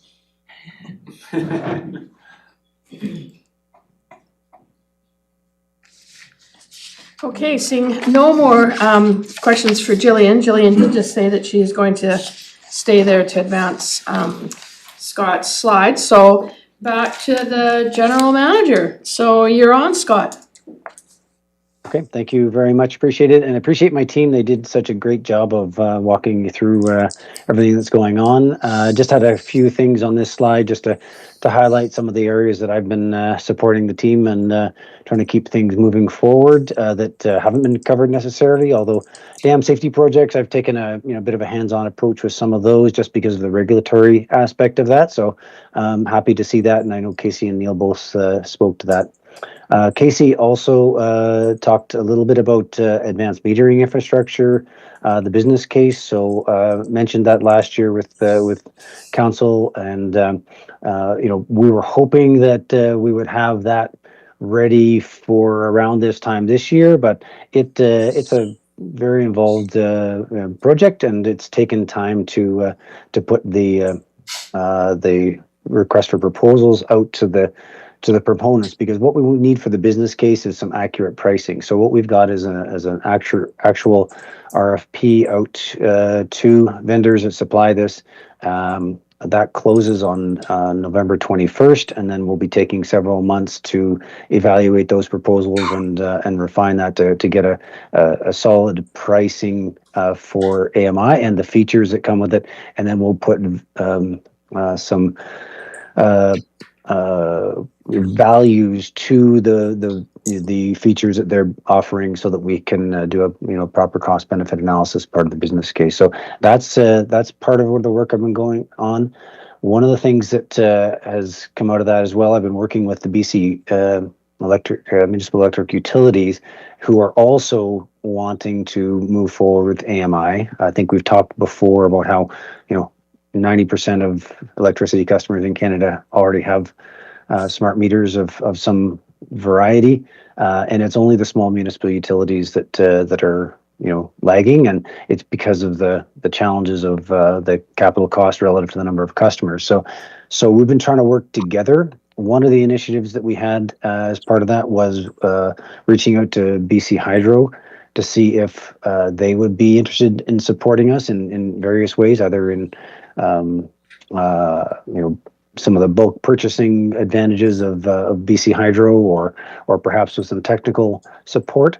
One of the when we reached out, they've now come back with some pretty indicative pricing. They are working on AMI 2.0, so basically taking their current smart meters, they're reaching end of life in early 2030, and they're going to be replacing those with the smarter smart meters, I think someone said. So AMI 2.0, these are sort of more grid edge analytics, improved sort of delivery, allows for a lot more demand side management projects, and it's where we were hoping to leap directly to, which is the AMI 2.0.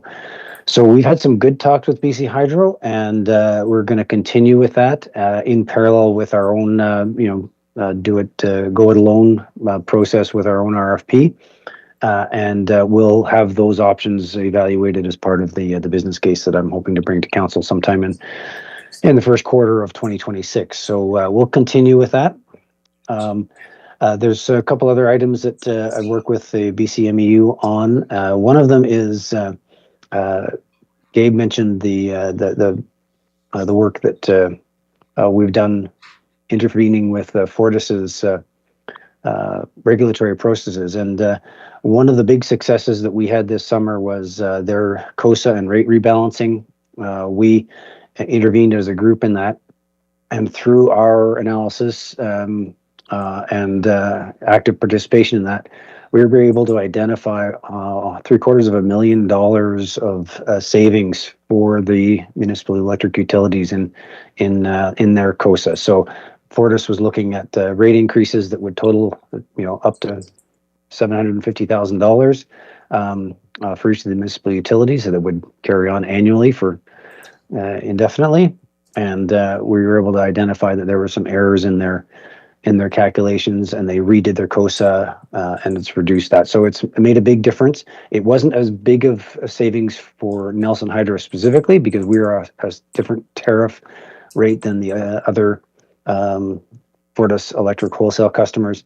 But I think it was about 0.1% that reduced us. So basically, the COSA recommended no rebalancing for Nelson Hydro, whereas they had originally were proposing a small rebalancing rate increase, but big difference for the other municipal electric utilities. So we're very pleased with how that went, and the consultant that we were joking that he was wishing he'd been hired on a commission basis because it was a really big savings for us to be able to sort of identify that.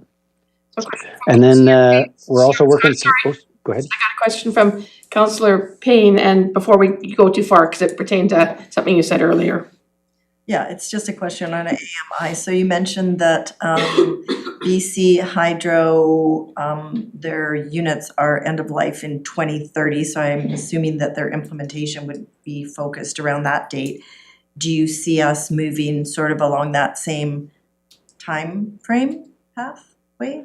Yeah, that's a great question because it has been a bit of a process for us because our meters are expected to start expiring in 2028, 2029. We have had some discussions internally and with Measurement Canada, and it looks like we were able to sort of like recertify our meters, and we could extend it. It comes at a cost to do that, but we could extend it to try and align ourselves with BC Hydro. Their timeline. So that's part of the discussions that are going on right now. So it would delay our AMI implementation by a couple of years, but if there's significant cost savings to the ratepayers, we were certainly open to considering it. Thank you. Thank you. Right. Back to you, Scott. Yep, and just the last bullet on the BCMEU. So we're trying to work together to harmonize our power purchase agreements. Each one of us has a separate power purchase agreement. Ours expired some time ago, as have other municipal utilities. So we all agreed that we needed to just get together and trying to cost save. Working with the legal to come up with something that so we're all working off of a similar agreement. We'll all sign separate agreements, but they're all going to have similar language to them. And if you look at the pictures on the right-hand side there, you'll get to see a glimpse of the Nelson Hydro office expansion and break room. So City of Nelson Facilities was able to accommodate us, to provide us with some additional office space. One of the issues that we were looking at was our line crew and operations crew.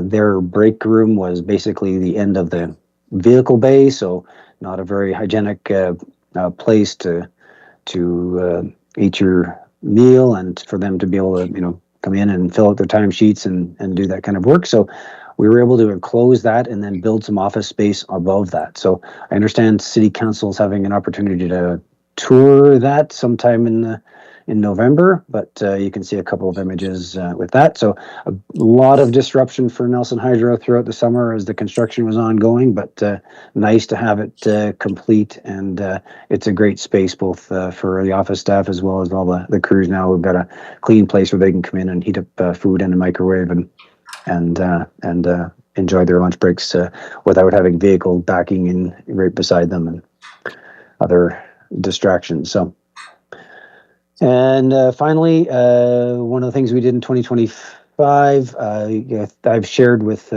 council the Nelson Hydro annual strategy. So we do a strategic plan that looks out 5 years. We refresh that every spring in preparation of preparing our budgets. This year, to try and help communicate that within our own staff, we created what's called a strategy on a page. So you can see that there, and I'm happy to share that with council if they're interested. But it just summarizes the 6 or 7 pages of strategic initiatives into one page that's easy for people to reference throughout the year when we're starting to make decisions and using it as a guideline to our decision-making processes. Councillor Hey, Jillian, you can. Sorry, Councillor Payne has a question. Sorry, it's tough when you're not in the room. Are you planning to put that on the website so residents have an opportunity to see that, or do you feel that's relevant? It is on the website currently, okay. Yep. Thank It's on you. the landing page of the Nelson Hydro Great. page. Okay, I haven't checked my bill recently. Thank you. Great, thank you. Okay, so Nathan was able to walk you through our rate increases. Recognized certainly Director Graham's concerns about the significance of a 15 or 16% rate increase, and certainly the urban rate increase is significant as well. One of the things that we do need to keep in mind, and I know Kevin Cormack mentioned that, that's 15% on already low rates. So, these are rates here. You can kind of get a sense. We were focused on the consumers that are, using the average consumer, which is the yellow box, which takes about 1,000 kilowatt hours per month. So you can kind of get a sense for the impact to ratepayers who are outside of that average through this graph, with the gray being urban and the blue being our rural customers. Excuse me. Okay, and so then from a comparison perspective, so despite the rate increases that we're forecasting this year, on the left you can see the rural Nelson Hydro rural customers in 2026 and 2027 on the right hand side are still paying less than what Fortis customers are for each of those years. We are paying more than what BC Hydro is. I think I've spoken before that 1,000 kilowatt hour consumption rate is on the low side of the tiered rates for BC Hydro, and I know BC Hydro has a number of rate options as well, which this graph does not take into consideration, but depends on your consumption and which rate option you've chosen with BC Hydro, but this is the most basic one for customers with 1,000 kilowatt hours. So Nelson Hydro is still providing very good value, makes us the second lowest rate in BC, and BC is the third lowest rate in the province in Canada. Councillor Page. Just wanting to see within our management plan for 2026 if we had captured looking at industrial and commercial rates going forward. It's always good to peg us to this residential component, but how are we competitively when we come to commercial and industrial, and what is that balance between rate? Yeah, that's a great question. Yeah, we don't have a graph for that, and I don't have the exact numbers off the top of my head. I do know our commercial rates are slightly higher than Fortis BC for the rural component, but lower for the urban. We've talked about rate rebalancing. I know, through the COSA process, we've identified that commercial customers pay, more for their electricity than the cost. And we've talked about rebalancing that, but lowering the urban wouldn't mean increasing lowering the commercial would mean increasing the residential. So we didn't feel that this year was the year to start doing a rebalancing, but at some point in the future, we may take a look and consider rebalancing those and then doing a harder look at comparisons to other jurisdictions like Fortis BC and BC Hydro. And Scott, I think we're still in the acceptable range, right? The commercial. Yes. Yeah.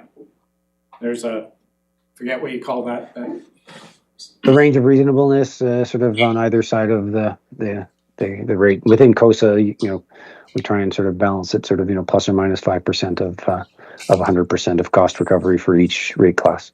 Because it gets a bit challenging of allocating costs between customers. It's not a science, it's a bit of an art, so that's why it's range of reasonableness. Yeah, I think it's reasonable where we're at now. What I'm kind of asking within our management planning over the next couple of years, where does this body of work to revisit those assumptions live so that we can have those conversations once more? Yeah. Like Scott said, you know, I think it can be on a work plan. We had to, you know, I think we focused on finally getting clarity from the Utility Commission of what the package should look at. So we're finally there, and that gives us a foundation to now look at, you know, internal rates. Okay.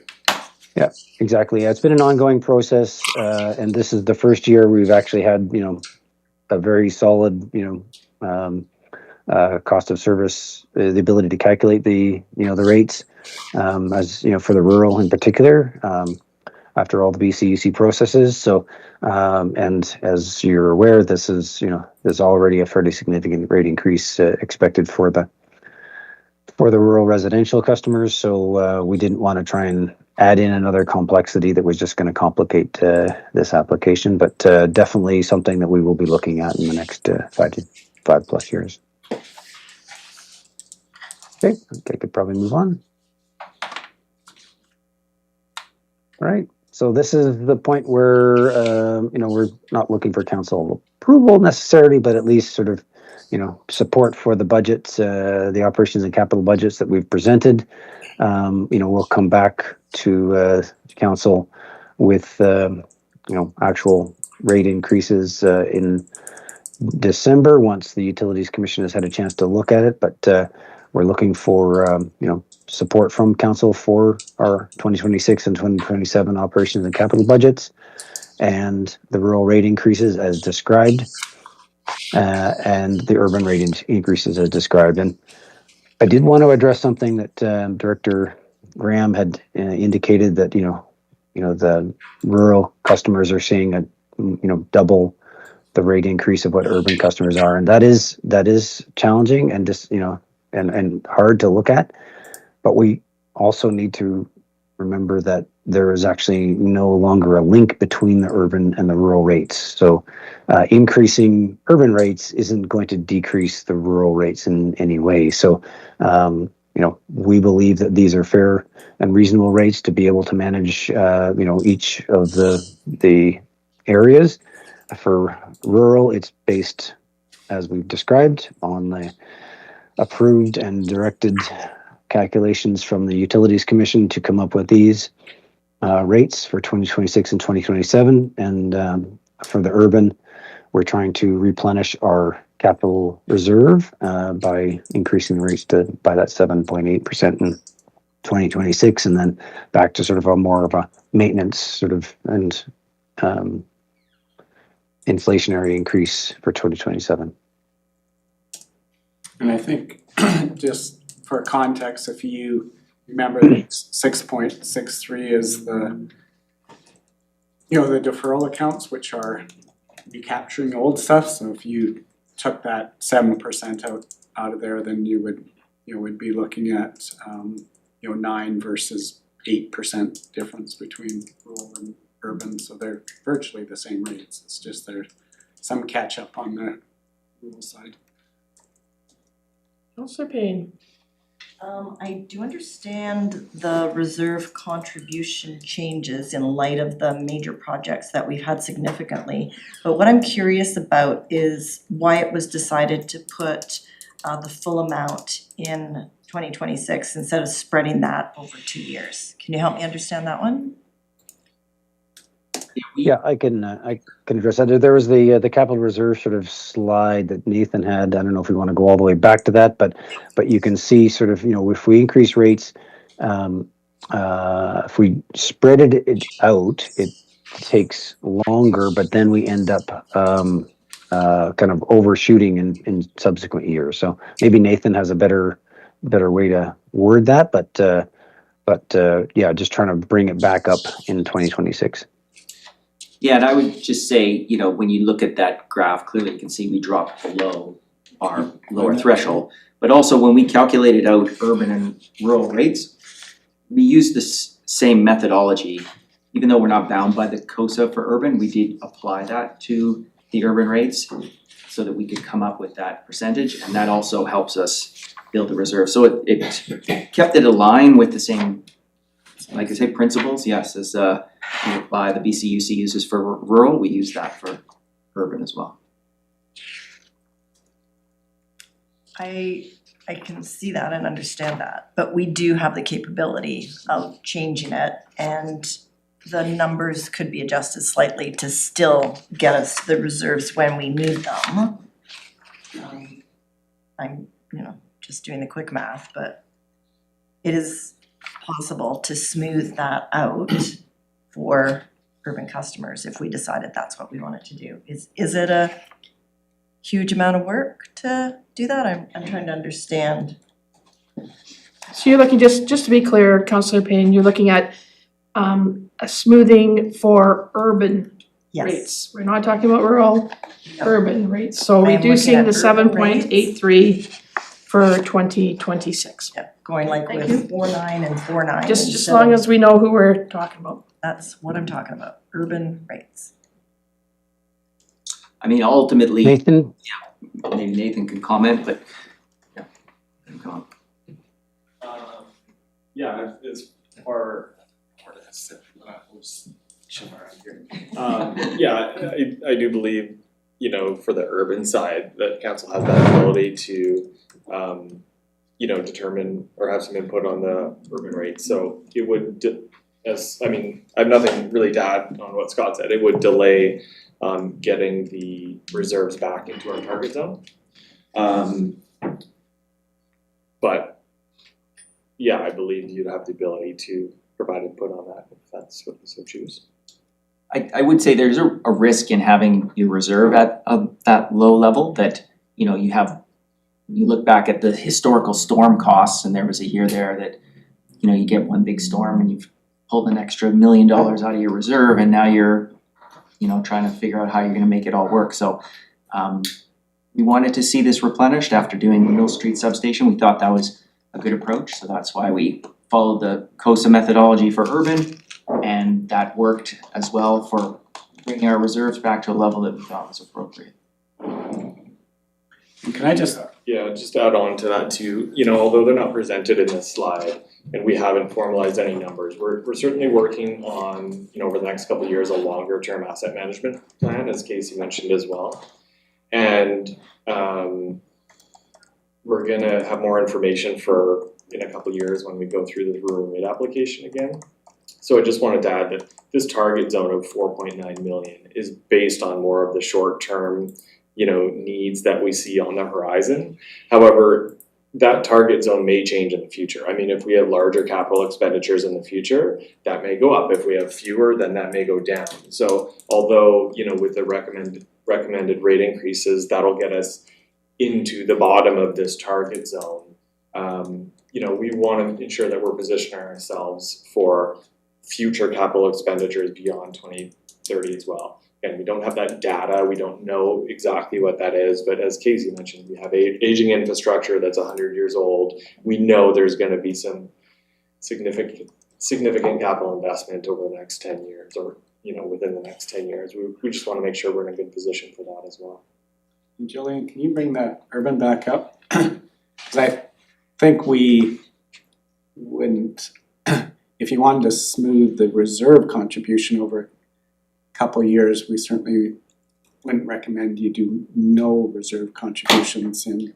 No, that's not what I recommend. Yeah, cause we're at 4.6 without that, so we wouldn't want to Yeah, no, I meant for the reserve contribution, splitting it, if we split it in half, if you add the two number, yeah. Right, so you'd have whatever 1.5 or 1.75 this year, and then you have to increase a bit more next year, you might be. Understood. Yeah, so you could, yeah, if you wanted to look at, yeah, we certainly wouldn't recommend zero increase in 2026 for reserve contributions, but we could look at what that looks like if you kind of did that over 2 years, that 3.23 or whatever that is. Might be a 3.5 or 3.7 or 3.8 or something. It'd be interesting to see the math. Is there a will of all the council to look at that? I don't see a need for that. But thanks for bringing it up. Yeah, it's good conversation. We're just trying to minimize the costs for residents, and that's one small way, cause all of these incremental increases, as we know, add up. But it won't reduce the cost, it'll just spread it out.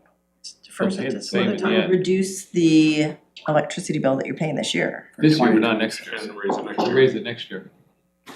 It'll be lower in In fact, 2026. overall, it might even raise it. You have to raise it more next year to catch up. I'd rather get, I'd rather get all of my raise right now than defer it, but I'd rather get all of my expenses spread out over a longer term period. That's the way I manage our household, so. I think it's key to consider the fact that we've had many discussions over the last years, or actually over the 3 years that this council sat around the table and many councils beforehand in terms of this asset management. And this particular asset is one that we have to really keep I believe, our eye on the prize of. And because of the fact that you don't know when there can be catastrophic events that do affect Nelson Hydro, we need to be prepared to be able to respond to those without really depleting the reserves. And so we're dealing with unknown climate change events that could happen, plus the fact that we do know is that this structure, some of it is 100 years old. And so we kind of have a bit of double jeopardy going on there. So I think that we need to be trying to get this reserve back up to the minimum of the target zone, which it's not at. If it was at the minimum, if it was like just hovering on the line, I could see maybe trying to spread it out, but I think that we are below the line and we should try to stay within that target zone, because we know what happens when you go below the line. You start talking about what you're selling, or what you're tearing down, or what you're throwing out. And that becomes problematic when you're trying to manage a complex organization like a city, so. Provide some quantitative context around that too. If we were to smooth that out a little bit, I think, you know, the impact for your average urban would be around $1.50 a month. So just to provide some absolute figures around it. It's always worth looking at. Yep, We look at this all, I mean, we're gonna do this when we get water and wastewater coming forward, which will be our next round here. We'll be looking at what happens if we take off 0.5% or add 0.5%. I mean, we will go through this, and sometimes we make the decision, okay, no, this is the year that we can afford to hold back a bit as opposed to having an increase in those other services. So it's always tough to start with this one because it's important, and this is not just solely, you know, we make a decision that affects other people beyond the city of Nelson. All the other budgetary decisions we'll make going forward are solely the responsibility of Nelson and its ratepayers. I do, before he goes, because I see Director Newell is packing up, and I've already lost Councillor Tate, but I'm Yes, and gonna. she passes on her, Yeah, and I know she lost connectivity and then. Yeah, no, and I realized that she probably had to go back to work, so as do many people here. Does anybody else have any questions? And I'm just gonna take, I'm sort of getting the feel in the room is that I'm not seeing any councillors saying that we are not in favor of these numbers that are in front of us at this point in time, so that we can. Thanks. Thanks Not for. to interrupt something important, but Yeah. I shall dash, thank you. Thank you for coming, Director Newell. appreciate it. Thoughts, concerns? Councillor Lockenberg. We looked into a nuclear reactor. I have had this discussion with Mr. Spencer and I had this discussion actually with Fortis when I was at UBCM.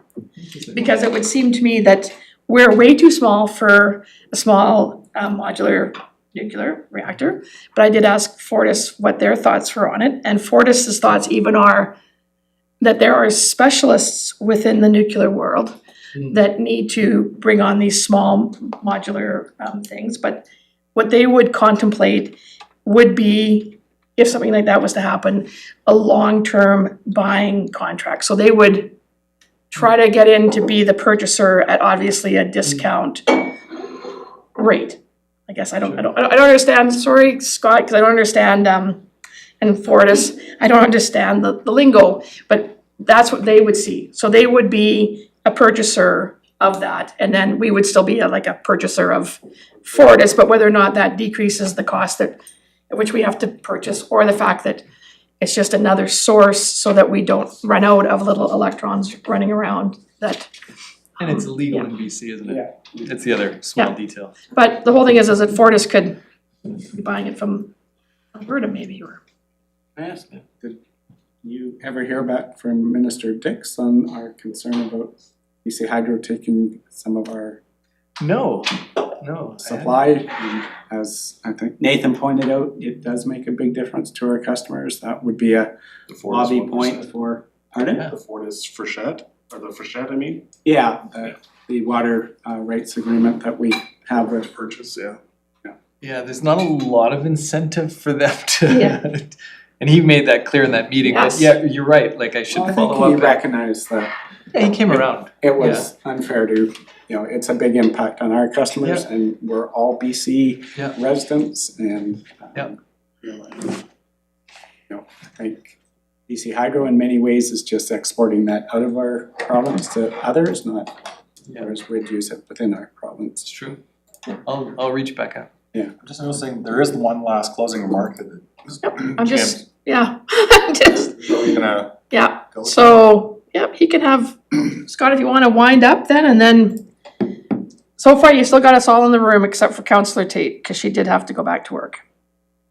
Yeah, no, and appreciate all the time that council has given us. I know it's always, we always schedule 3 hours plus, a little bit of a buffer, and it never fails to drag on. So, I just want to reemphasize, you guys, you've heard from my. We find this absolutely stellar information, like that's why it goes on, Scott. I mean, for you, maybe it's just run of the mill, or water over the bridge, or over the falls, or all those bad puns. But I look around the room, and council is always fully engaged in listening to your team present the different aspects of the utility to us.